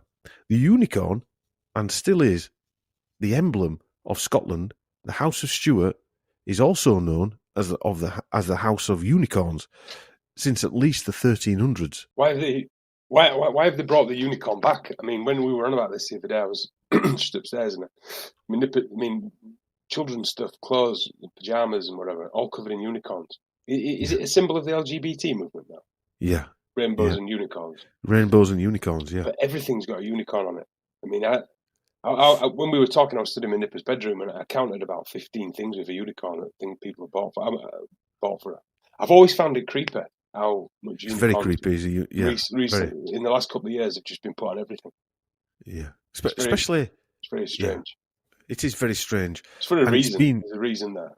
It's been used as some kind of implied It's a bit like the clown, isn't it? It reminds me of the clown. There's a unicorn. Just It's for been no used reason. like that, which the clown's meant to be funny, but it's not inverted. It's No one finds it funny, not, though. nobody find them more scary than funny. I mean, are they implanting this into kids, and they're going to bring the unicorns back? You know what I mean? Is a unicorn going to turn up or something? Who knows? Well, I don't know. The unicorn is thought to have been brought to Scotland by the Templars. The lion is the main emblem of England. When James formed the UK coat of arms, he joined the Scottish unicorn and the English lion. The lion is a common symbol of the tribe of Judah. The rose is the rose is used as the English rugby logo, and they sing Jerusalem at matches. And I just look at the lyrics of that song, Jerusalem. And also they've got the British Lions rugby union as well. And there's both a lion and a unicorn that appears on British passport covers.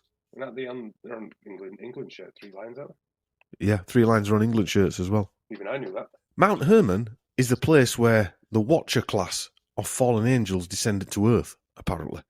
The Book of Enoch says that the fallen angels landed at Mount Hermon, and the blood of the serpent was introduced into the human race when they had children with the daughters of men.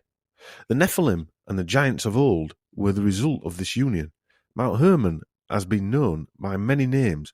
One of them is Sion. The union between fallen angels and human women were Nephilim or demigods. Their god, Elohim, said that they had corrupted his human creation and ordered that the entire human race be destroyed. We can see the same play being played out today. Genetic modification, then destroy the rest. And the unicorn plays into that, Chris, because if you think about the transhumanism or the transgender type stuff, that's where it's being played. It's the same. Is that what it's symbolic of? Well, again, going back to that Netflix thing, he's pregnant, that program that's on. Yeah, you said that. Like I said, we can see the same thing being played out. The constellation Monoceros, Latin for unicorn, appears in or around the 25th of December, the winter solstice. It remains in the sky for a few months and then disappears from view following the solstice, when it is then reborn again. This is likely the real reason why the unicorn came to be associated with God, Christ, and the resurrection. And let me think, who were born on 25th of December? Justin Trudeau. Satanic bloodline.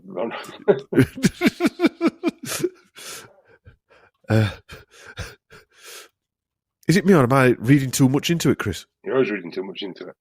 Yeah, always reading too much into it. You just think that these families, like you've been saying, if you think going back in time when there was probably a few less people around, they'd have probably had a bit more clout, wouldn't they? Yeah. Or less to control, should I say. If we go back even further, the Anunnaki god Enki, if you Google the Anunnaki picture, just Google Anunnaki Enki, look at the image of his foot, and by his foot there's a unicorn. Right. And his left foot is over the horn of the unicorn, as if he's rising up from the unicorn. It's quite an interesting picture. The most well-known set of tapestries depicting unicorns being hunted are believed to have been made in Brussels between 1495 and 1505. Much of their history is a little obscure, but it is known that the La Rochefoucauld family of France owned them for several centuries. La Rochefoucauld family is a French peerage belonging to one of the most famous families of the French nobility. Now, where have you heard Roche before? Hoffmann La Roche, a Swiss multinational healthcare company that operates worldwide under 2 divisions, pharmaceuticals and diagnostics. Owner of the American and they're also owners of the biotechnology company Genentech, owner of the PCR patents. It is the largest pharma company in the world. Roche Tower, known as Building 1, look it up, is half a triangle. The other half, known as Building 2, will complete the triangle or pyramid. On their own, they resemble those Inca, them sacrifice pyramids. Yeah. And guess where these twin towers are found, Chris? Basel. Sounds a bit like Babel to me, in Switzerland. André Hoffmann Laroche is a Swiss billionaire businessman, environmentalist, philanthropist, international vice president of the Worldwide Fund for Nature, WWF, he was from 2007 to 2017, member of the Club of Rome, a member of the Board of Trustees of the World Economic Forum, member of the Center of Fourth Industrial Revolution in San Francisco, member of the Royal Institute of International Affairs, and senior advisor at Chatham House. Guess who owns the tapestries? In 1922, John D. Rockefeller purchased 6 of these unicorn tapestries for $1 million. He later purchased a damaged tapestry from Count Gabriel de la Rochefort for an undisclosed amount. In an interview, David Rockefeller describes the tapestries as one of his father's greatest and most prized possessions. Count Gabriel Rochefort, a French aristocrat, were also known as Merovingians. So they also had the Merovingian bloodline, who believed they descended from Mary Magdalene, guardians of the Holy Grail. André Hoffmann Laroche will be part of this parasite group. Roche is a pharmaceutical company. These companies believe, or lead us to believe, they are here to give life, to extend life, to save life, which in reality is the Holy Grail story, isn't it? Mm. So if you think about the pharmaceuticals now, you look at that, if you looked at it that way, you'd look at it in a totally different light, wouldn't you? Mm. Trying to give you eternal life. Yes. They're playing God, aren't they? Yeah. That's what they're basically doing. The Royal Coat of Arms is the arms of the Dominion of the British monarch. Currently, Queen Elizabeth II features the lion on the right-hand side and the unicorn on the left. Various courts in the Commonwealth also continue to use royal arms. The Court of Appeal has a unicorn and a lion on it. That's in Canada. The Supreme Court in Canada has in Newfoundland and Labrador also has a unicorn and a lion on it. The Supreme Court of Yukon Territory in Canada, all in Canada. These Prince William's coat of arms has a unicorn on it. The House of Stuart, of which Prince William belongs, via his Spencer heritage, is also known as the House of Unicorns. William and Kate are 14th cousins once removed. I mean, would you marry a 14th cousin? You know how far back? Do you know what I was thinking of? You know that family, the Russian, how did you say? Russian Foreshores or whatever they're called. Russian group. It's not a million miles away from Rothschild, is it? No. When you look at the word, it looks like Rothschild. When you say it, it sounds a bit like Rothschild. And we know some of these people. They're not only shy, are they intermarried, but they're not changed shy, the names, moving it around a bit. So they're it's not a million miles away. Roche and Rothschild ain't a million miles away, is it? No, that's what I thought when I saw it. So the Rothschilds, or the Red Shields, were goldsmiths. Jacob Rothschild, the current head of the Rothschild dynasty, has intermarried with the Sinclair family, forging an important alliance between the head of the family of the Illuminati and the supposed descendants of the Holy Grail family. The great-great-grandson of Nathan Meyer, Nathaniel Charles Jacob Rothschild, 4th Baron Rothschild, who married Mary Serena Dunn. The mother of Mary Serena was Lady Mary Sybil Sinclair Erskine, who was the daughter of James Francis Harry Sinclair Erskine, 5th Earl of Roslin. The coat of arms of the Rothschild family includes an eagle, a lion, and a unicorn, in a similar design to that of the royal family. But their coat of arms is much bigger and has a larger crown on it, or corona. I think we can see why these people are in control and who they're worshipping as well, Chris. And why is the unicorn being shoved in his faces so much? Well, it's almost like it's been part of their thing forever. Because you do when you mention this on passports, you remember, you do remember CC and everything, don't you? But now, for some reason, they're forcing it on us and they're forcing it on children. Yeah, it's creepy. It's creepy. Just like the McDonald's clown. It's creepy. Ronald McDonald. You notice these things though on kids' clothes. I know I keep going on about this, but on pajamas from a nipper. A lot of them have got dinosaurs because kids are into dinosaurs, and they're also trying to force that bullshit down the throat. Yeah. A lot of space stuff and rockets because they're trying to force that crap. A A lot of aliens these days as well, fact. Yeah. That didn't Yeah. used to happen when we were kids because aliens No. were still a rumour then. Now they're Yeah. virtually a fact, apparently, according to whoever. Right. And unicorns. And also that, what is it? Another one that you see a lot is that lightning symbol, which symbolises Satan. Yeah, you were saying that's what that David Bowie thing. That David Bowie thing yeah. on his face, yeah. You see that in a lot of kids' stuff, on pyjamas and t-shirts and stuff like that. They literally put satanic imagery on kids' clothes. Or whatever it is. That's dressed up as nice, friendly cartoon land type imagery. When we were talking, I was looking around my neighbour's room, and I swear to God, I saw 16 different things with a unicorn on. I didn't buy them, by the way. but even then, you can buy stuff and not even think about it, can't you? You know, you just... off the subject a little bit, but it's like Minnie Mouse, right? I've never found Mickey Mouse or Minnie Mouse as cartoon characters attractive, if you know what I mean. But I never found any of them Disney characters. No, I don't know. I mean, Disney makes some good films, and whatever it is. But if you take Mickey Mouse and then you take Roadrunner were hilarious. Mickey Mouse was never funny, as far as I was concerned. No. I even baffled me as a kid that I never found it funny. Never found it funny. Creeping underlining to it for some reason. I never knew why. Never took to him. Just like Jimmy Savile, never liked him as a kid. Can't say I tuned into Jimmy Fix It. Jim will fix it. I did. I like Jim will fix it. But I actually wrote him a letter. Another Henry Sinclair, 1255 to 1336, welcomed the Templars fleeing persecution and gave them sanctuary.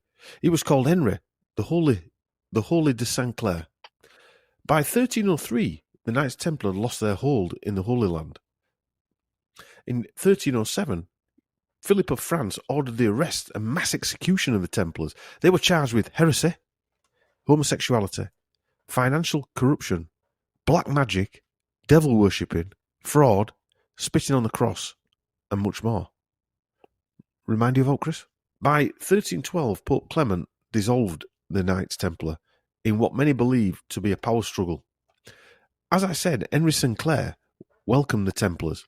In return, the Knights Templar assisted Robert the Bruce and his Scottish Knights to achieve independence from England. To commemorate that victory in Scottish history, Robert the Bruce and William Sinclair created the Brothers of the Rosy Cross, or the Rosicrucian Brotherhood, Scotland's first Masonic order, with Robert the Bruce as its first Grand Master. The Rosicrucians claim their order had been in existence since the days of ancient Egyptians, with secret teachings and occult symbols, e.g. the rose, the cross, the swastika, and the pyramid. Its adepts or initiatives are called Illuminati. The Rosicrucian manifestos heralded a universal reformation of mankind. The Hermetic Order of the Golden Dawn, more commonly known the Golden Dawn, was a secret society devoted to the study and practice of the occult. Many esoteric societies have claimed to derive from the original Rosicrucians. Rosicrucianism is symbolized by the Rosy Cross or the Rose Cross. The Rosicrucian-inspired Masonic rites emerged towards the end of the 18th century. The rectified Scottish rite, widespread in Central Europe, where there was a strong presence of the Golden and Rosy Cross, and the ancient and accepted Scottish rite, first practiced in France, in which the 18th degree is called Knight of the Rose Croix. Remember Sophie Trudeau, Justin Trudeau's wife, supposedly in a school relationship with Michel Trudeau when they were teenagers, and around the same time as his death/disappearance, she became bulimic and mentally ill, and was treated for mental illness, and then went on to MKUltra McGill University. One other strange story is that Justin is really Michel Trudeau. They did look similar. Obviously, they were brothers, but Sasha was fair-haired when he was young. The others were dark-haired, and they did look very similar. There's also talk that Castro was Michel's dad too. Right. Michel Trudeau died in the avalanche on Friday, November the 13th, 1998. In an interesting coincidence, Michel Trudeau was nearly killed on July 17th, 1998, 5 months before his actual death, when his vehicle was broadsided by a truck while driving through Portage de la Prairie, Manitoba. The alleged accident was so powerful that his truck rolled over several times. It was a complete write-off when it was reported that it was a miracle that he survived. His death on Friday, November 13th, 1998, occurred due to an apparent freak accident in the Rocky Mountains at a time of year when snowpacks rarely, if ever, occur. An avalanche in the month of November is an unlikely event because of the snowpacks have not built up sufficiently to create the conditions when avalanches naturally occur. Evan Manners, manager of the Canadian Avalanche Centre at Revelstoke, was quoted as stating that before the Trudeau death, he had never heard of an avalanche pushing someone into the water who then drowned. Very weird, isn't it? It is. He nearly died and then died 6 months later. Yeah. Less than 6 months later. 5 months later. Yeah. So here we go with the Sub-Rosa connection and explanation to Michelle's death. And when I saw this connection to Red and Roses, I've got to say it freaked me out a little bit. At the time, Michelle Trudeau had been working for about a year at the Red Mountain Resort. And at the time, Michelle was living in Rossland, British Columbia. Ross is a descriptive name from the Middle English Roos, meaning red-haired. It can also mean rose. It's an habitual name for one who came from the district of Ross in Scotland, or from Rots near Caen in Normandy, which is where, or near to where, the St. Clairs came from with William the Conqueror. The lake where Michelle Trudeau died is called the Cockney Lake and is one of over 30 alpine lakes located in British Columbia's Cockney Glacier Provincial Park. Native to this lake live salmon, called the Cockney sockeye salmon. It is a dwarf variety. The lake is named after the salmon. Now listen to this. The sockeye salmon is called the red salmon due to its colour. Sockeye salmon are blue tinged with silver in colour when living in the ocean. When they return to the spawning grounds of the lakes, their bodies become red and their heads turn green. The furthest inland sockeye salmon travel is to the Redfish Lake in Idaho. The species is a Pacific salmon that is primarily red during spawning. The indigenous people call the fish suck-key, which means red fish. Female salmon use their tail to dig nests in the gravel riverbed called reds, R-E-D-D-S. The word red originates from the Scottish word that means to clean an area or make it tidy. The female salmon digs a number of reds, depositing a few hundred eggs in each red during 1 or 2 days she's spawning. A number of fishes, however, are born males, but change into females, or are born females and change into males. A lot of reds and a lot of weirdness there, fire. A lot of weirdness. Many fish, including salmon, are oviparous. This means that both sexes can lay eggs. He's pregnant. Right. The ancient accepted Scottish rite of Freemasonry, commonly known as simply the Scottish Rite, or in England and Australia as the Rose Croix. The double-headed eagle is the symbol most commonly associated with the ancient Templar Masonic Scottish Rite, the same Scottish Masonic Rite that the Sinclairs were part of. Guess what type of bird catches red Cockney sockeye salmon at Lake Cockney? Am I making that up, Chris? There's a lot of red there, isn't there? A lot of red and rouge there, isn't there? Yeah, and roses, which I found a bit freaky to say the least. I mean, throughout this whole story, there's a lot of association with red, roses, flowers, and also red's the what is it fight, isn't it? It's the ultimate communist colour, right? Really, when you think about it. Trudeau Senior and Junior, both Liberal leaders. The Liberal colour in Canada is red. MK Ultra McGill University's colours are red, and the building that Trudeau Senior, Junior, and Grandpa Sinclair were taken to in the North Pole military base was red. After Michelle died, listen to this. After Michelle died, their auntie Betsy Denning, Margaret's sister, named a rose after Michelle, the Michelle Trudeau Memorial Rosebush. Its long, pointed reddish-pink buds open to large, very fragrant, double deep pink flowers. New growth has red veining and reddish stems. What the hell's going on there? This debuted at the World Rose Festival in 2010. So they've actually manufactured a new rosebush for him. Yeah. That takes some doing, doesn't it? That doesn't happen overnight, does it? Not that I think of. The Roslin Chapel remains privately owned. The current owner is Peter St. Clair Erskine, 7th Earl of Roslin. Roslin means rose, and in French baby names, the meaning of the name Roslin means red-haired. Remember Pierre Trudeau always wore a red rose in his lapel?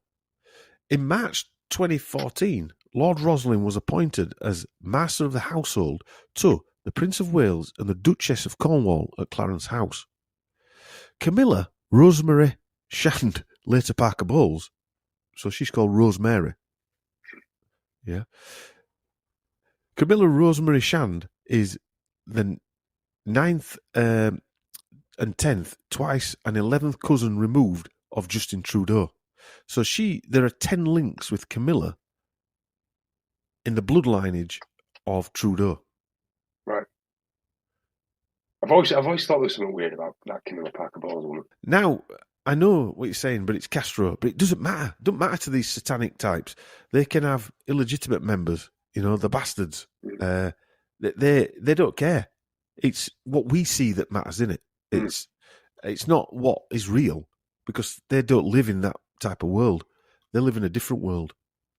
If you remember, Candle in the Wind was Elton John's song for Princess Di. The first line was, "Goodbye England's Rose." The English rose is red. Was her death to make way for the Duchess of Cornwall? I would say so. Well, one of the reasons, wouldn't you? On 29th of September 2014, 9/11, Lord Roslin was appointed a commander of the Royal Victorian Order, relinquishing his appointment as head of royalty and to the Special Protection Department. So he was he guarded Prince Charles and Camilla. Right. Which is like what a Knights Templar did. Yeah. Roslin Chapel is the third Sinclair place of worship at Roslin, the first being in Roslin Castle, which burnt down. The second, whose crumbling walls can be seen today, is now called the Roslin Cemetery. In 1446, to honour the Knights Templar, Sir William Sinclair, 1st Earl of Caithness, started construction of the Roslin Chapel. His son, the 2nd Earl, spent most of his finances completing the construction of the chapel in 1486, which was, as I said, modelled on Solomon's Temple.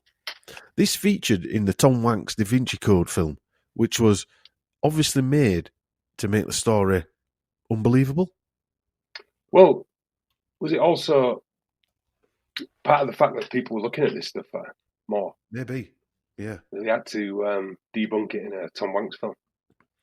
Because, I would say he is probably, when you look at his films now, which I used to love his films, by the way, pisses me off. Well, we went through his films. All his films have got a message in them. They're all propaganda films, aren't they? Yeah. They're all doing something. Yeah. And also that was directed by Ron Howard, who's just as he's told. He literally is that guy. He's got no genre or style, he just directs anything. No.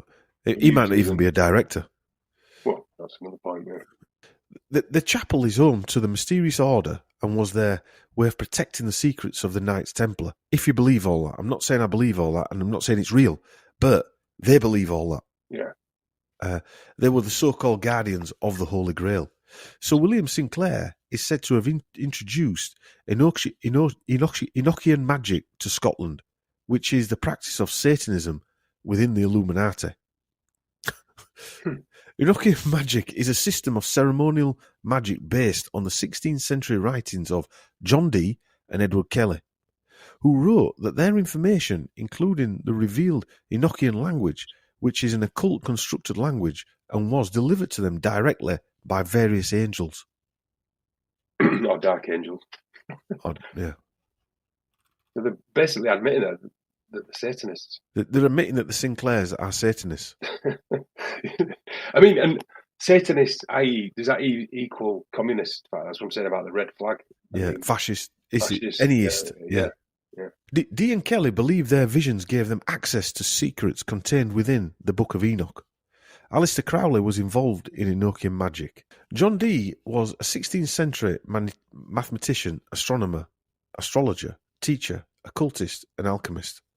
He was the court astronomer for and advisor to Elizabeth I and spent much of his time on alchemy, divination, and Hermetic philosophy.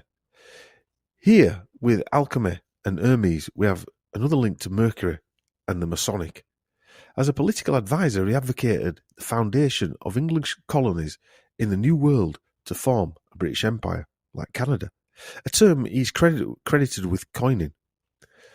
Dee eventually left Elizabeth's services and went on a quest for additional knowledge in the deeper realms of the occult and supernatural. Freemasonry was founded by another Sir William Sinclair of Roslin, and he became the hereditary Grand Master Mason of Scotland. The rooster is a Knights Templar symbol and is found on their armour and weapons. The rooster is used in ancient Scottish Rite and French Rite Freemasonry ceremonies and is directly tied to the Rosicrucian Illuminati. The French cockerel on their flag springs to mind, and their rugby union team have a French cockerel. So the British have the lions and the lion and the rose, and the French have the cockerel on their rugby union shirts. Bees are often considered as a symbol of the goddess or divine feminine because they are ruled by queens. In particular, they are associated by the goddess Venus. So now we can reconsider why the bee, because the bee is also associated with a cockerel and the Merovingian coat of arms. So it's on the coat of arms. And that were used in the 2016 after the Manchester bombing, wasn't it? Yeah, it was, wasn't it? The bee. Everyone, loads of dildos got it tattooed on themselves. Yeah. On another note, it was interesting to see Boris B.J. Johnson and Zelensky holding roosters as gifts. When the two met in Kiev, there's pictures online if you want to watch them. They're holding these pot roosters. Right, I've not seen that. Yeah, they got them as a gift. Also, the rooster is a symbol of Mercury. So is the goat, as the ram. And Caduceus, the staff with the intertwined snakes carried by Hermes in Greek mythology. And also used by the World Health Organization and most of the other health organizations, aren't they? Yeah, everywhere. Yeah. Mercury is a god of financial gain, commerce, eloquence, messengers, communication, including divination, which is a practice of seeking knowledge of the future or the unknown by supernatural means. Mercury is also the god of travellers, boundaries, luck, trickery, and thieves. Mercury also serves as a guide of souls to the underworld. Would it be right in saying that it used to be one snake around the stick? I think so, yeah. I think it used to be one snake, and that actually meant medical help. And then it changed to two snakes, which is commerce and money, really, isn't it? Right. And no good. I'm pretty sure the one snake symbolism was a positive. One thing me and Chris listened to, I'll come on to that in a sec, the number 88 and Marie Curie and Mercury are also intrinsically linked. They're also they're encoded. Marie Curie, Mercury, it's encoded. Please watch listen to Crow777radio.com and listen to their show 53. It's called Duck and Cover No More, which were recorded in 2017. And also go to the Hoaxbuster channel on YouTube. Hoaxbuster has linked Bob Johnson and Trump to be encoded with Mercury. Both have ancestry from Bavaria, just like these people we're talking about now, and are also encoded with 88 and 9/11 and lots of other things as well. And we come to the crossroads where James Sinclair was born in Scotland, and the crossroads is symbolic actually, and it was first used by Robert Johnson. The crossroads is the intersection of the Highway 61 and Highway 49, which is 9/11, in Clarkside, Mississippi, where, according to legend, Robert Johnson reputedly sold his soul to the devil in exchange for his prowess on guitar. Robert Johnson's song, Crossroad Blues, is about this legend. Mercury is also linked to the crossroads. The crossroad is where we need to decide, in fact, where we are forced to decide to make a decision. We can turn left or right, go straight on, or go back where we came. Or we can stay put where we are. All require a decision. You know, doing nothing is still a decision. You've made a decision to do nothing. The contract with the devil, or the Faustian bargain, when you're forced into that decision, like we have been to wear a mask, to have a jib-jab. Even if you make no decision, you've still had to make a decision. You're still at the crossroads, realistically. By doing nothing. By doing nothing, you're still at the crossroads. They still tricked you because you didn't have to make that decision. There should have been no decision to make because it was nonsense. And like I said, just look at the last few years. This was the crossroad, the insertion into his brains in full effect. This is a Masonic ritual. And really, it's on a scale that it's unimaginable, really. I tried to explain this to somebody earlier, where so many pointless, futile decisions like masks and 3-dart finishes, don't cough on somebody, don't sneeze into your arm, don't touch somebody's hand, fist bump them or elbow them, all these, keep social distancing, all this bullshit that we've had to make decisions on, it causes stress. Well, our decisions are pretty easy. We don't do any of them. It's all part, though, of a giant Masonic ritual, isn't it? Clearly, yeah. It was from day one. Well, one thing I found, that the rooster or cockerel can be seen in the Masonic Chamber of Reflection, which originated in France. The Masonic Chamber of Reflection is a small darkened room adjoining a Freemason lodge, and there is a place of meditation for candidates to be initiated into Freemasonry, and it is sometimes used in a higher degree night ceremonies. Now, coming on to why I'm saying this in a sec, which links to the crossroads and what I was just talking about. In Freemasonry, the name given to the place where part of the initiation process takes place, it is used as a test of isolation. Now, where have we used these words?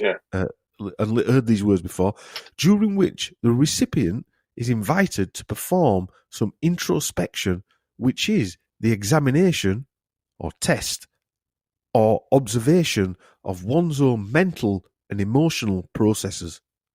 Isolation is an age-old practice in initiation rituals, wrote William Ian Miller, professor of law at the University of Michigan. In his book, Humiliation, which was written in 1995, he noted the role of ritual humiliation in comic ordering and testing. So, have we not just been given comic orders and not just been tested? The 3 stages of rite of passage at their most basic are categorized by 3 distinct phases: separation or isolation, i.e. leaving the familiar. I put safe at the side of that. Or safe haven, safety. A transition, a time of testing, learning and growth. 3 months lockdown. 3 months lockdown. Flatten the curve, 2 weeks, turn into months and months and months. And then return, which is an incorporation. We have just gone through those Masonic rites of passage. Yeah, right out. I can't say... Not even adding on the mask wearing and none of the shite. No. Well, that is the testing, learning and growth, probably. Separation, isolation. And we've got, I'll use the Canadian guy, and Johnson, all of them with Bavarian, and Trump, all 3 of them, all with Bavarian roots, all intertwined with royalty and links to back into blood, You've got the Canadian guy who is linked to basically people who were the grand masters of all this stuff, and he's running that shit show in Canada. Yeah. So bear in mind, this is from the Scottish rites of passage. Right. These are what they want people to go through to be initiated into the Masonic Lodge. I'd say we've just gone through all them. The whole world. The whole world has gone through all them. Yeah. So the rooster represents Mercury, and in an alchemical sense of the term, the 2 words are commonly added to the rooster: perseverance and vigilance.